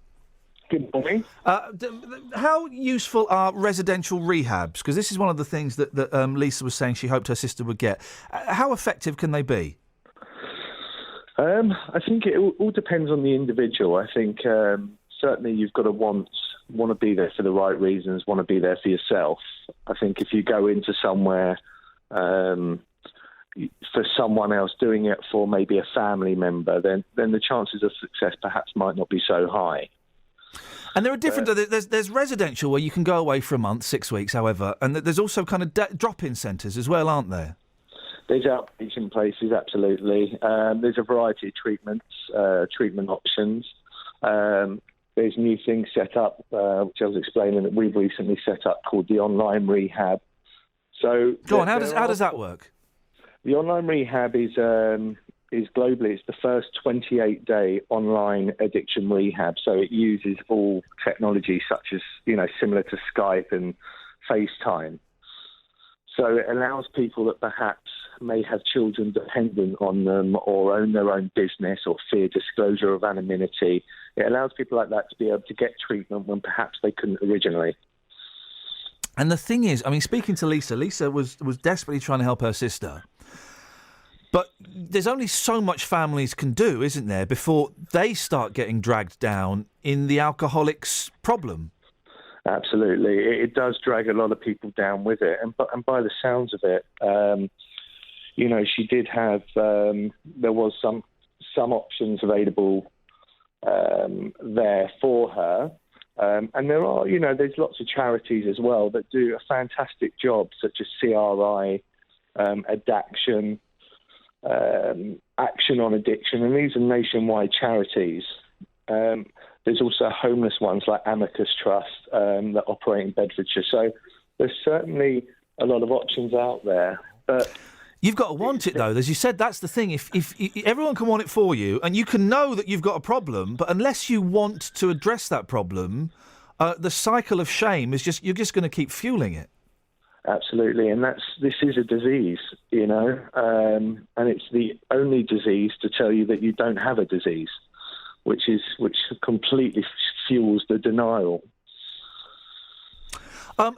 If people would just go to their doctors or to their local hospital and they're beaten, how likely are they to get help from their GP? I've always kind of believed it's a little bit of I hate this phrase, a postcode lottery. It depends where you are and the resources. Also, I guess depends on how understanding that nurse or that doctor is about the disease of addiction. Yeah, I mean, if they go and see their GP. Generally, their GP will recommend that they get in touch with their community drug and alcohol team in their local area. They're the ones that will have the funding in order to provide that client with a treatment option of some kind, whether that's residential, whether that's outpatient, etc. So maybe a home detox on some occasions, but there is quite a strict sort of criteria that needs to be met. And it does very much, they do, with the funds that they have available, they do a phenomenal job with what they've got. They are constantly being cut, but they have a very high demand and lack of funds. Nick, Nick, sorry, I'm really. It is Nick. I've got another Nick here. I've got a text from someone. Now, I know people that have died from this disease, and I know people that have, families that have been torn apart, and people have ended up in prison. So, I have a little bit of knowledge about this, not as much as you, sir, but I have a little bit of knowledge. Here's a text, right? I don't have any sympathy for alcoholics or drug takers. It's a choice to go down that route, and to say you need drink or drugs to survive is bull. Get a backbone and get over it. Yeah, a lot of people have that approach, and I think until you've actually lived it or gone through it or seen someone going through it, maybe the view may change. But certainly, if you go through it yourself, your view will certainly change. It's when you enter into physical withdrawal stage, if you just stop, you can have a fit or a seizure or more. So you enter into a cycle where you wake up in complete withdrawals, shaking, and you have to have a drink. And the problem with alcoholism is when you put one in you, you can't stop. So you enter into this complete cycle where that's saying sick and tired of being sick and tired. Nick, Help for Addiction, how does it work there? So we help get people into treatment centres. We have also, or certainly giving advice for people that are looking to go down either the NHS routes or trying to help see what charities are in their area. But people that are looking for private options, we can get people into rehab the same day or the next day. And the prices sort of really vary from one scale to the other, starting from around £1,300, and that can go, depending on luxury and length of stay, up to £20,000. But for a good solid detox in a residential rehab, it's about £3,000. So, but there are also, not to scare everyone off, because you think, flipping it, imagine the amount of booze and drugs I could buy with that money, and B, I just can't afford it. There are options as well. There are free options as well around the country if they look hard enough. Absolutely. And one bit of advice I'd probably give to, did you mention to Lisa? Was it the sister? It's Lisa, yeah. Lisa is the sister, yeah. There are also options like GoFundMe, which seems to be... I've had quite a few parents that have phoned up on behalf of their kids in the past, and they've used apps or services like GoFundMe, where they spread it out on their social network, and people put £10 in, £15 in, whatever they can afford. Yeah. And all of a sudden, they've got money to put the person in rehab the next week. Nick, I appreciate your time. Thank you very much indeed. That's Nick Conn there talking about one approach towards alcohol addiction. Don't be put off by the money. If you mentioned money, there's a load of money, and you can pay to go there and pay to go to loads of brilliant places, and they'll be excellent. You can also get referred by your GP as well. To rehab places where you don't have to pay. If you got the money, brilliant. You can go to some brilliant places. You go to the Priory if you want. I think the Priory is about $4,000 a week. Or you can go there, or you can go to loads of free places as well. And Nick, is that your name? The guy that texted in who's got no sympathy. I don't know. Would you say that? Would you say to someone who's got cancer, you got no sympathy for them? I don't know. It's a disease. It's a disease, and it may be their choice to take the first one, but then they can't stop. And alcoholism is a disease, just like cancer is. Get ready for the complaints, guys. Here they come. It's a fact. The World Health Organization recognise it as so. So, good luck with that. 03459 455 555 is the telephone number if you want to give us a call. We got any texts from people with souls? Let's have a look. Let's hope so.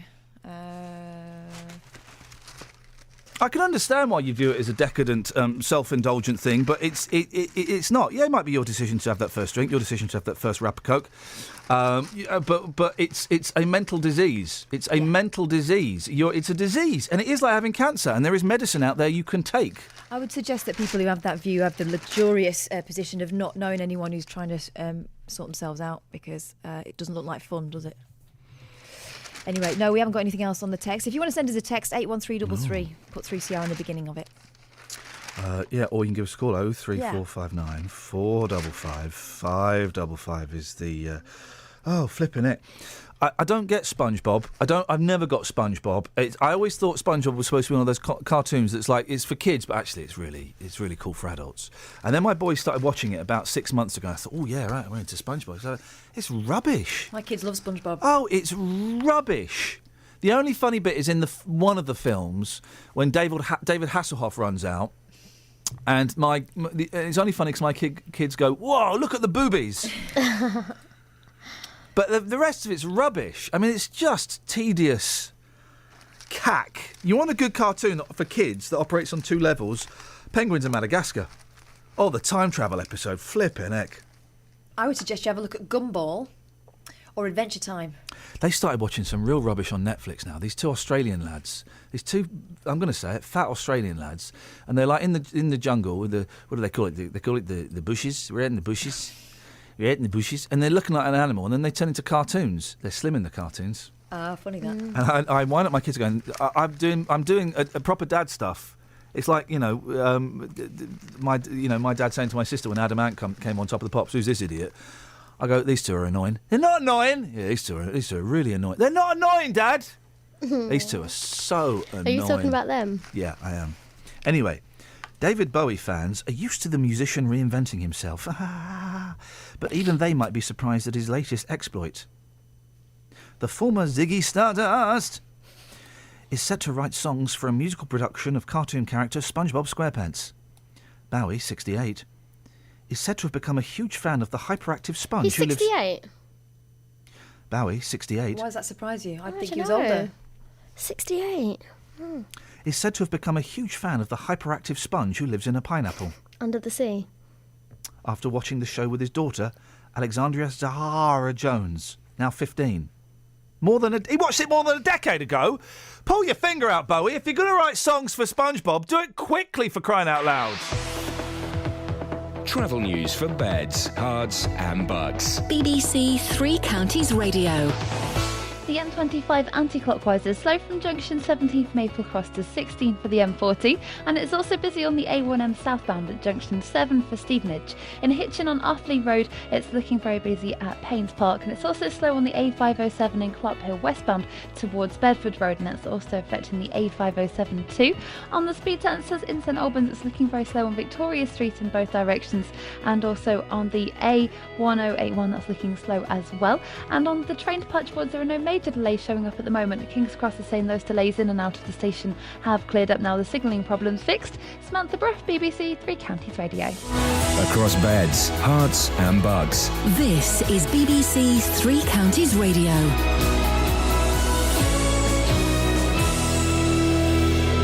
It's 8:30. I'm Lee Agnew. The headlines. A mother from Milton Keynes is demanding the council gives her a new home after finding out her neighbour is on the sex offenders register. Judy says she looked him up on the internet after he started acting strangely. A canister of nitrous oxide has been stolen from an ambulance in Abbots Langley. The ambulance service says it could put someone at risk if they use it without supervision. And a blue plaque will be unveiled at the birthplace of John Le Mesurier in Bedford today. The actor, who became famous for playing Sergeant Wilson in Dad's Army, lived in Chaucer Road. The weather will be bright and sunny at first, but with a scattering of showers by this afternoon. Top temperatures around 15 degrees Celsius, 59 degrees Fahrenheit. Three Counties Sports. BBC Three Counties Radio. Serena Williams is another step closer towards her 22nd major title after a straight-set victory over Kiki Bertens in the second round of the US Open. Williams says her experience means she can read how games will go, even against someone she hasn't previously faced. I don't think it was a case of biting a lip. It was a case of buying into the method that we used, which was very strong in England. We did a fantastic record at home. But I think the method we're going with at the moment, I hope, will improve our cricket abroad. Well, that's obviously not Serena Williams. There were also wins for world number one Novak Djokovic and Rafa Nadal. In football, Wales will qualify for Euro 2016 if they beat Cyprus tonight and Israel at the weekend. But manager Chris Coleman insists he's not expecting a walkover this evening. You look at Cyprus, it's not like at this stage they've got nothing to play for. They've got something to play for, of course. Still want to look at us at home. And for them, it's a must 3 points for them if they're going to do anything in this campaign, and that's how they look at it. So whilst there's, of course, there's pressure on us because we're top in the group, we know what's at stake, there's pressure on them also. England's cricketers face Australia in the first one-day international of a 5-match series. One-day captain Owen Morgan says he's not interested in playing dull cricket. I don't think it was a case of biting a lip. It was a case of buying into the method that we used, which was very strong in England. We did a fantastic record at home. But I think the method we're going with at the moment, I hope, will improve our cricket abroad. And that, I suspect, was Serena Williams. BBC Three Counties News and Sport. Flipping heck is going on in that little corner? What's going on in that corner, Lee? It's just chaos. Do we know for a fact that wasn't Serena Williams? I've never heard her speak. Well, yeah, that's a and that's I a fair imagine point. her voice would sound a little bit like that. Fair point. What a powerful woman. This is Iain Lee on BBC Three Counties Radio. So, David Bowie writing songs for SpongeBob SquarePants. David's taken the bit between his teeth. Bull by the horns. He's grabbed it and run. The rise and fall of Ziggy Starfish. Oof, come on now. This has come unsolicited. We haven't even solicited this. That's what unsolicited means. We've not solicited it. He's doing this apropos his own intuition. Hunky John Dory. Don't get that one. I don't know David's oeuvre enough. I had to Google John Dory is a fish. I don't know. Honky Dory, isn't it? Oh, in that case, that's brilliant. Well, hey, David, you're not the fella that does it for the Sun, are you? When they put do a top 5 of songs on about an incident. We'll have more of those, please. Hey, look, a radio, why the hell not? The rise and fall of Ziggy Starfish, Hunky John Dory. Your David Bowie fishy puns, please. Come on, you know it. We must be able to think of some. Splashes to splashes. Hey, straight in there.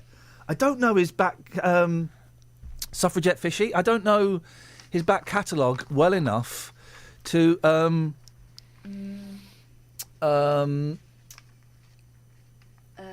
Dave Fish Bowie. Yeah, why not? Thanks. Why not? Thank Why you. not? Thank you, It's only a bit everybody. of fun. Dave Fish Bowie. Gosh, come on, guys, back us up on this. 03459 455 555. Your David Bowie fishy puns, please. Look, Lee's got one. Lee just looked up from his computer. His eyes lit up. He's got one. Send it over, Lee. You EMPS'd it. Hang on a second. EMPS'd it. He looked up with a little sparkle in his eye there. He's sending it over. Okay. Oh. I'll have it. Why not? Normally I wouldn't allow these. Place oddity. Now. Space coddity. There we go. Put them together. You got place coddity. Everybody's happy. Your David Bowie fishy puns, please. It's not the kind of game we'd normally play, but you know what? Why the hell not? I don't know any David Bowie songs at all. That's the problem, you see. John's on the line. Morning, John. Good morning. John, what have we called him for? About the alcoholic things. Oh, yeah, go on. A friend of mine, I live in Northampton. Yep. A friend of mine's been alcoholic for many years for binge drinking. And she's one of these people who drinks white cider. Oh, blimey, yeah. And she's been drinking for many, many years, and she has days she drinks it and she has the shakes. And she went to a clinic in Northampton, not mentioning names. Am I allowed to say what area? Let's keep it nice and vague, I think, John. Probably vague, the best, right. Yeah.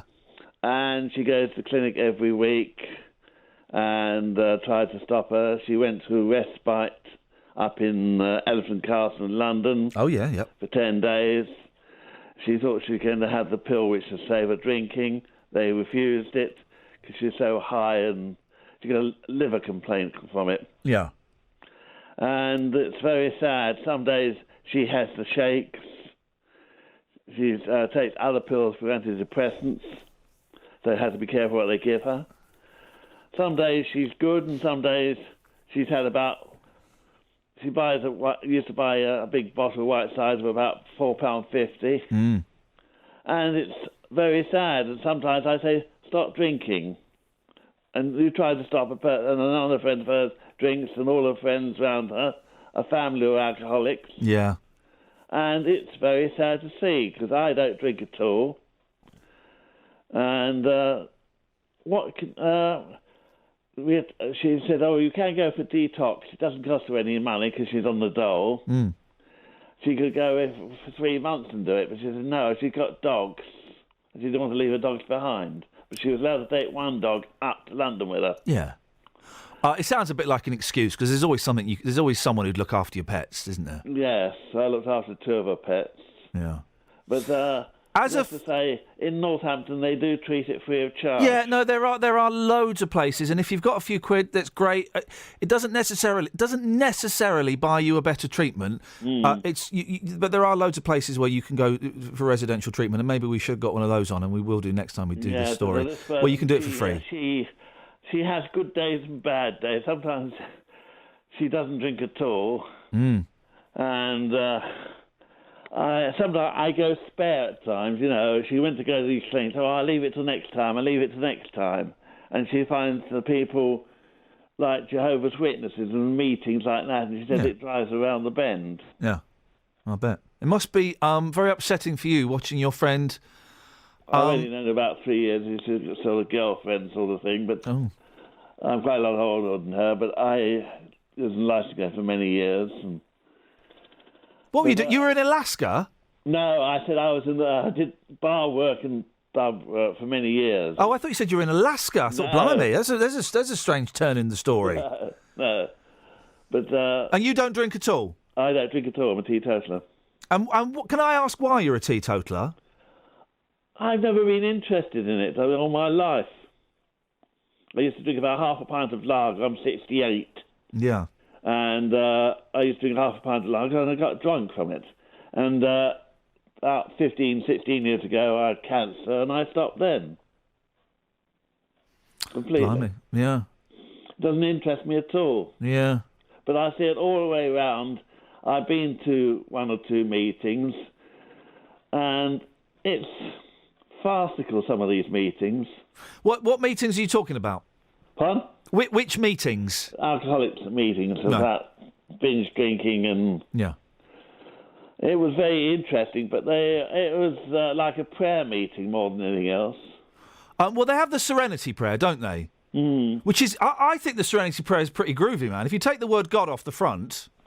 But everything's God. Well, there is a bit of God, because when Bill W. came up with it, when was it? 1930s, I'm going to say, 1930s America. But it's not like a Christian God, is it? That's the thing that scares some people off. It's not like Jesus or Muhammad or anything like that. It's like the God of your understanding. So it's more like a spiritual thing than, it's certainly not a Christian thing. And she's meant to, at the present moment, meant to be going to the doctors every Thursday to have a blood test to see what her blood... and it's coming out 15%, I bet. It was meant to be 600 at present moment. It's got down to 300 and something. It's meant to go down to 100, then they can supply the pill, which is say it's makes her thick. The pills are well and good, and it does help a lot of people. This is the pill that makes you puke if you drink. But you know what? Alcoholism is a mental disease. It's not a physical one. So she's got to want to stop. She says she wants to stop, but then she don't. Day she meets up with someone and starts drinking. Yeah. So I better tell you that. But No, John. I appreciate your input. It's interesting to get another side of the story. Thank you. I see. So all the best to you, John. Take care, mate. Thank you. Thank you. Bye bye. Bye bye. Yeah, there's loads of talk about God, but it's not Christian God. The Serenity Prayer is awesome, man. Just take the word God off the front, and it works. It works. Right. We've started this. We're going to do it. David Bowie. This is fun. This is what radio should be, fun. David Bowie, thank you for that call, by the way, John. 03459 455 555. Yeah, next time we do a drug or alcohol thing, let's get someone who works at a centre for free, because I just think that you start to make you need $3,000 and GoFundMe, people start panicking, going, what? I'm not having any of that. You can get there's loads of places you can go for free. So don't let that be something that puts you off. Right, David Bowie. He's writing songs for SpongeBob SquarePants, according to the first paragraph of the story I glimpsed at. We're asking for your David Bowie fish songs. Let's get some music. Hang on a second. I can get some appropriate. I say appropriate music. Hang on.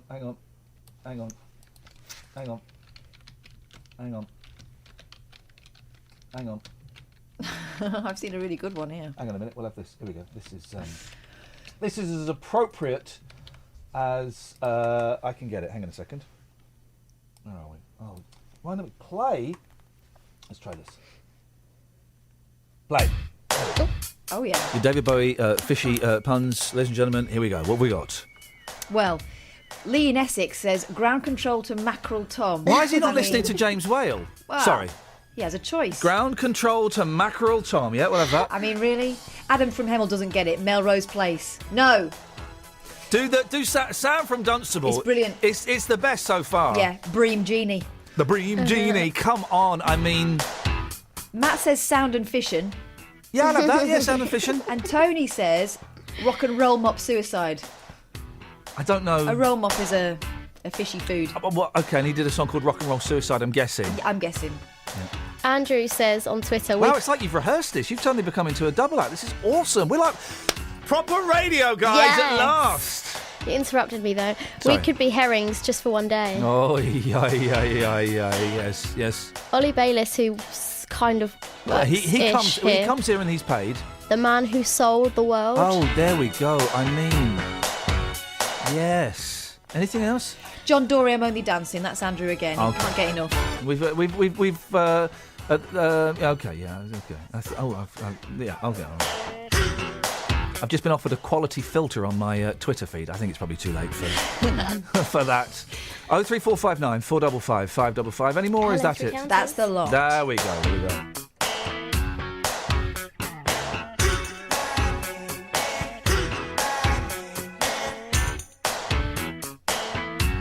David, who started this whole palaver, the thin white shark. I'm gonna give him that. The hashtag has started. It's called #BowieFish. I mean.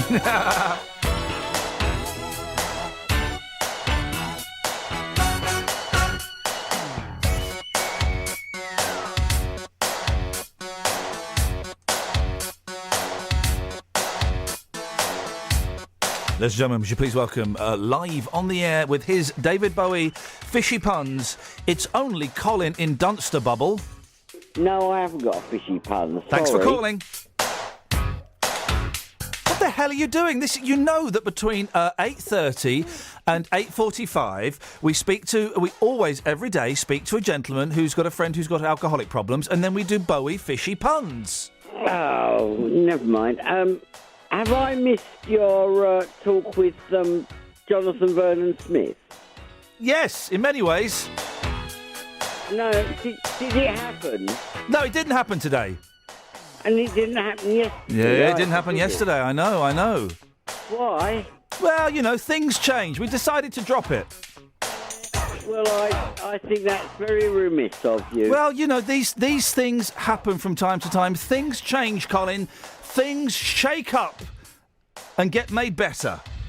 Oh. Never mind. No, hey, listen. not necessarily Listen. better. Listen. When are you going to let me in your back passage again? She sorted them all out, so they're gradually getting on the shelf. Well, that sounds like an open invitation, if ever there was one, huh? Who wants to go around Colin's back passage, guys?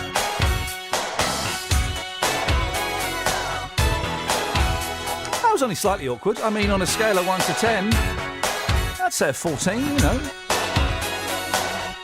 Fair play for asking.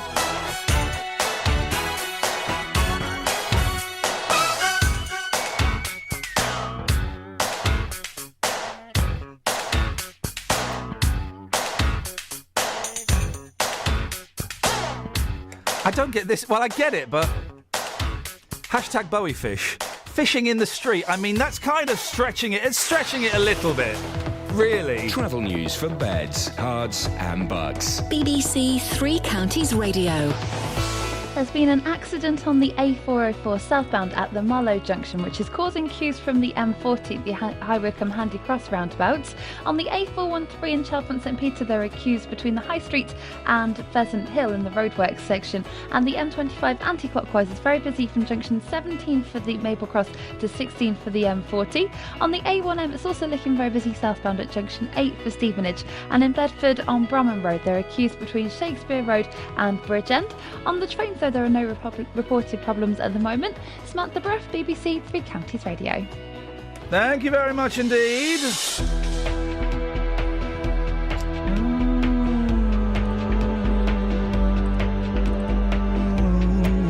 Where are we now? 8:46. It's Thursday, the 3rd of September. I'm Iain Lee. These are your headlines on BBC Three Counties Radio.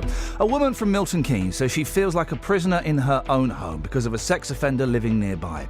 The government's being put under pressure to do more to help the thousands of refugees pouring into Europe, and a blue plaque will be unveiled at the home of Dad's Army actor John Le Mesurier in Bedford today. Let's get the weather. Beds, hearts and bucks weather. BBC Three Counties Radio. Hello, very good morning to you. It's going to be very similar to yesterday. There are a few showers around this morning, and there'll be plenty more as we head into the afternoon as well, but also some spells of brightness and sunshine. The further east you are, the more likely it is to be a bit cloudy and a little bit breezier than we saw yesterday. Still quite cool in exposure to that northerly wind, and afternoon highs of around 15 or 16 Celsius, 61 in Fahrenheit. But, you know, nice and warm where we do have a little bit of sunshine. There will be some still hanging on at times into the afternoon. Now, as we head into this evening and overnight lows of around 11 or 12 degrees Celsius, probably a bit cloudier and a bit milder for many of us. Into tomorrow morning, we may well see a few outbreaks of drizzle. That's from a weather front that's just sinking down from the north. So the wind picking up for a time, quite a lot of cloud, a few outbreaks of drizzle, probably a bit brighter a bit later on through the day. Temperatures again are rather disappointing, 15 or 16 Celsius, the best of any brightness towards western areas of Buckinghamshire. Over the weekend, with an area of high pressure building from the west, it looks like it's going to be quite nice. It will be dry after perhaps a few showers early on in the day on Saturday. There'll be some sunny spells around, and temperatures should pick up just a touch, up to around 17, maybe 18 Celsius on Saturday. And on Sunday, that's the forecast. every weekday morning. Good morning, Jonathan. Morning. Do you think it's right to tell 1 million disabled people they should get off benefits and find a job? Have your say on today's big phone-in. People who are going to be a nuisance are going to be a nuisance regardless of whether there are things to do. Is it true that people over the age of 65 drink far too much booze? The JVS show fights for your rights and tackles your consumer problems. Waited and the receipt came out, but the cash didn't. It's become a problem of late because obviously the trees got bigger as we got here. We couldn't shut the French windows. It would appear that they'd buckled. I had a phone call from my daughter saying if we don't get off the train, they're going to hand us over to the British Transport Police. The JVS show, weekdays from 9 on BBC Three Counties Radio. This is Iain Lee. On BBC Three Counties Radio. Scott's dived in head first. Of course he has. Rebeel. Rebeel. Come on. Oh, he really is. Come on, guys. Hashtag Bowie Fish. Let's see if we can get this trending, at least in my mind. Okay, I should join in then. I'm going to hesitantly go and pick up a newspaper, but I know that there's pictures on there I don't really want to see. Yeah, and every single one, so... I don't need to see that. I don't need to see that.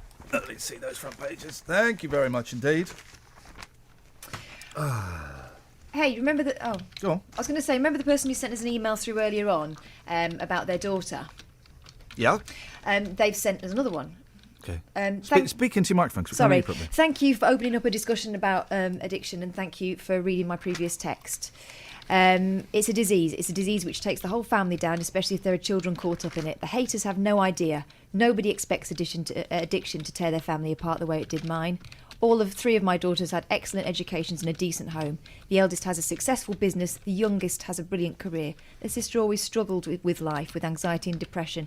She self-harmed as a teenager, and when the drinking started, it was to block feelings out, not for fun. It was done behind closed doors. And as the years went by with other alcoholics, nobody can help them until they want help. As a mum, that was the hardest thing to understand. You think you can save them, but as the years roll by, you realise nobody can but themselves. Here's the thing, right? So, on my completely flippant quantum leap, and I apologise, but that's how this show goes, and we go from that to this. So loads of the songs on my computer are registered to an old email address. I don't remember what the password is. It says here, the computer is not authorised to play the Police Academy theme tune. Would you like to authorise it? It's an old email address. Enter the password. Well, I don't know what the password is. So if I go through the password help things, it's going to send it to my old email address, which doesn't exist no more. So how the hell am I going to get... Did you not put secret questions in? Let's click on and see if... Is your email linked to your phone number? No, because this email is from 13 years ago. Wow. Enter your... So then I enter... Okay. It's probably linked to his MySpace.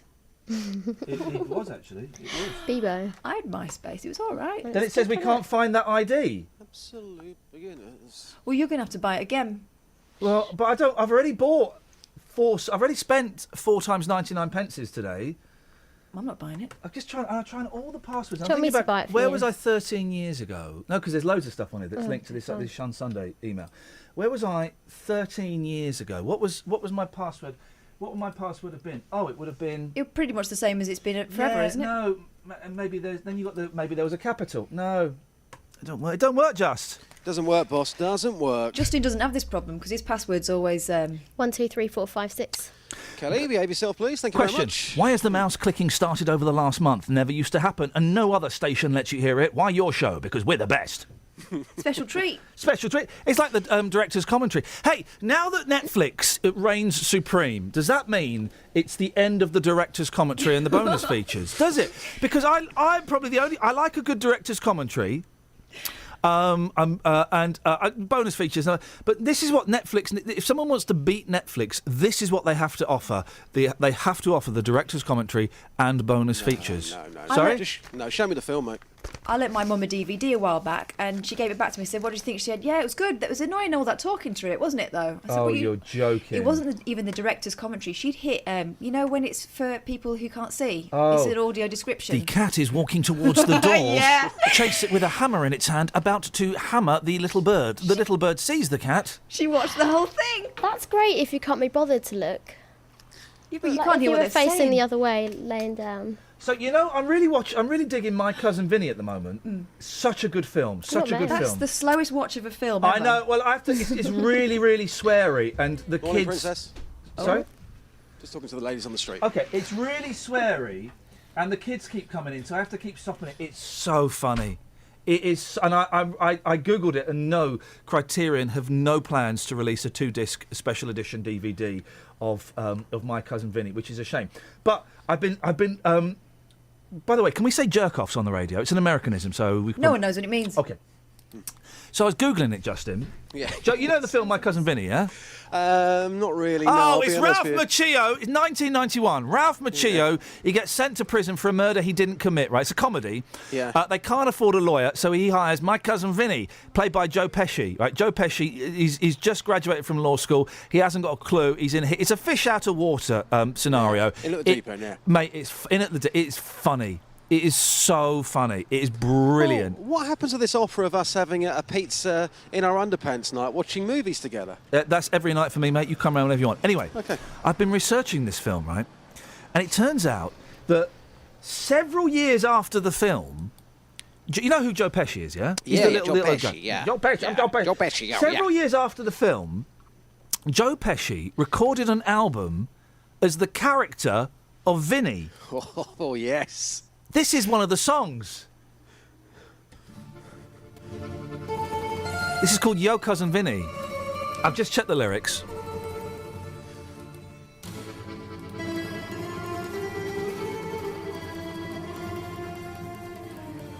Here we go. This is Joe Pesci singing a song in the character of Vinny from My Cousin Vinny about 10 years after the film was released. Here we go. Every time I get the urge to visit my hometown, I'm sure that all my cousins will try to track me down. My heart says go, my head says no, it's best to stay away. But if I appear, I'm sure to hear all those... I'll be careful. Say, Hey, Cousin Vinny, yo, Cousin Vinny, is there anything that you could do for me? This is Joe Pesci. One of about 4 albums he's made. Oh, no way. It ain't that long, you must remember. Can you check the lyrics on the Joe Pesci rap for me, please, Catherine? Just, Oh my just Google the goodness. lyrics. Make sure we're okay. I mean, he's a good actor. What do and you everything. reckon, Just? I reckon he has got a lot of potential. If I was running a record label, I would sign him up. Just the name itself sells. Well, he's also done, and unless Catherine tells me otherwise, I'm in. I think you got the wrong impression. Okay, he's also I done. think in all fair. Oh, yes, you're right to fade here. He's also done a rap, and this is Joe Pesci, I mean, I guys. can't find the lyrics. Well, then we're riding. It's a digital gadget. Joe Pesci rapping, ladies and gentlemen. It's a digital gadget. Hey, pay with the stash. Treat all my bras like trash. You'll catch a blast if you move too fast. I talk with class. There we go. Well, just be careful, because I don't know where that's going. Joe Pesci doing a rap. Justin, Yes, boss. back to real music. Yeah. To POW, Britain's finest band. Yeah, we were having a conversation, about 2 hours ago, and I said to you, I've just seen something amazing on the streets. Yeah. It was a man from China Yes. who was on the streets with an electric unicycle. He got this thing out, he plugged it up, and away he went into the distance. It was Yeah. amazing. We started talking about China in your hand, and you said, nobody knows the lyrics to this No, song. they don't. So I've taken this one to the streets. I've done something here. It's taken quite a bit of time to do this. You're either going to love it or you're going to hate it. Oh. The people of Dunstable have been performing China in Your Hand in the way that they know best. I love it already. Take a listen, boss. Taking it to the street with J-Dog. Hashtag China in your hand. On eyes wide, like a child in the form of a...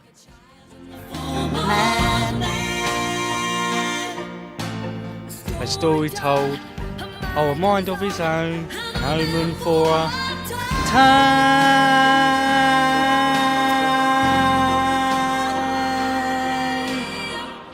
Don't push too far. Your dreams are China in your hand.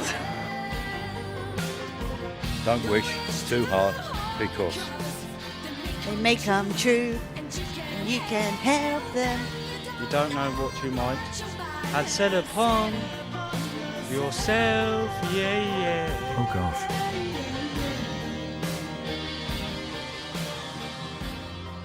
China in your hand. Tat, tat, tat. Tat, tat, tat. And lastly, a word from the man who gave us the inspiration for this masterpiece, Frank from China. Frank, how does this feature make you feel? Good. Thank you, sir. Thank you, sir. BBC, I feel another perfect day coming on, guys. Excellent, Travel Just. news for beds, cards and bugs. BBC Three Counties Radio. There's been an accident on the M25 anti-clockwise between junction 24 for Potters Bar and 23 for South Mims. There's a lane closed there and it's causing some queues. On the A404 southbound at the junction for Marlow, there's been an accident involving 4 vehicles which is causing delays back from the M4 to the High Wycombe Handcross roundabouts. In Chalfont St Peter on the A413 there are delays southbound at the High Street from Pheasant Hill in the roadworks area, and in Hertford on Gascoigne Way there are delays around Ware Road. On the A1 Great North Road in Chawston there are queues approaching the Black Cat roundabout from the St Neots junction. On the trains though there are no reports of any problems. Samantha Bruff, BBC Three Counties Radio. Sammy, thank you very much indeed. Excellent stuff, Justin. You remember when they did Perfect Day and there was a load of, in inverted commas, celebs doing it? Well, guys, do you remember when that local radio station won an award for getting people to mime to a song? We just got them to sing to a song. That's a double award. Double award there.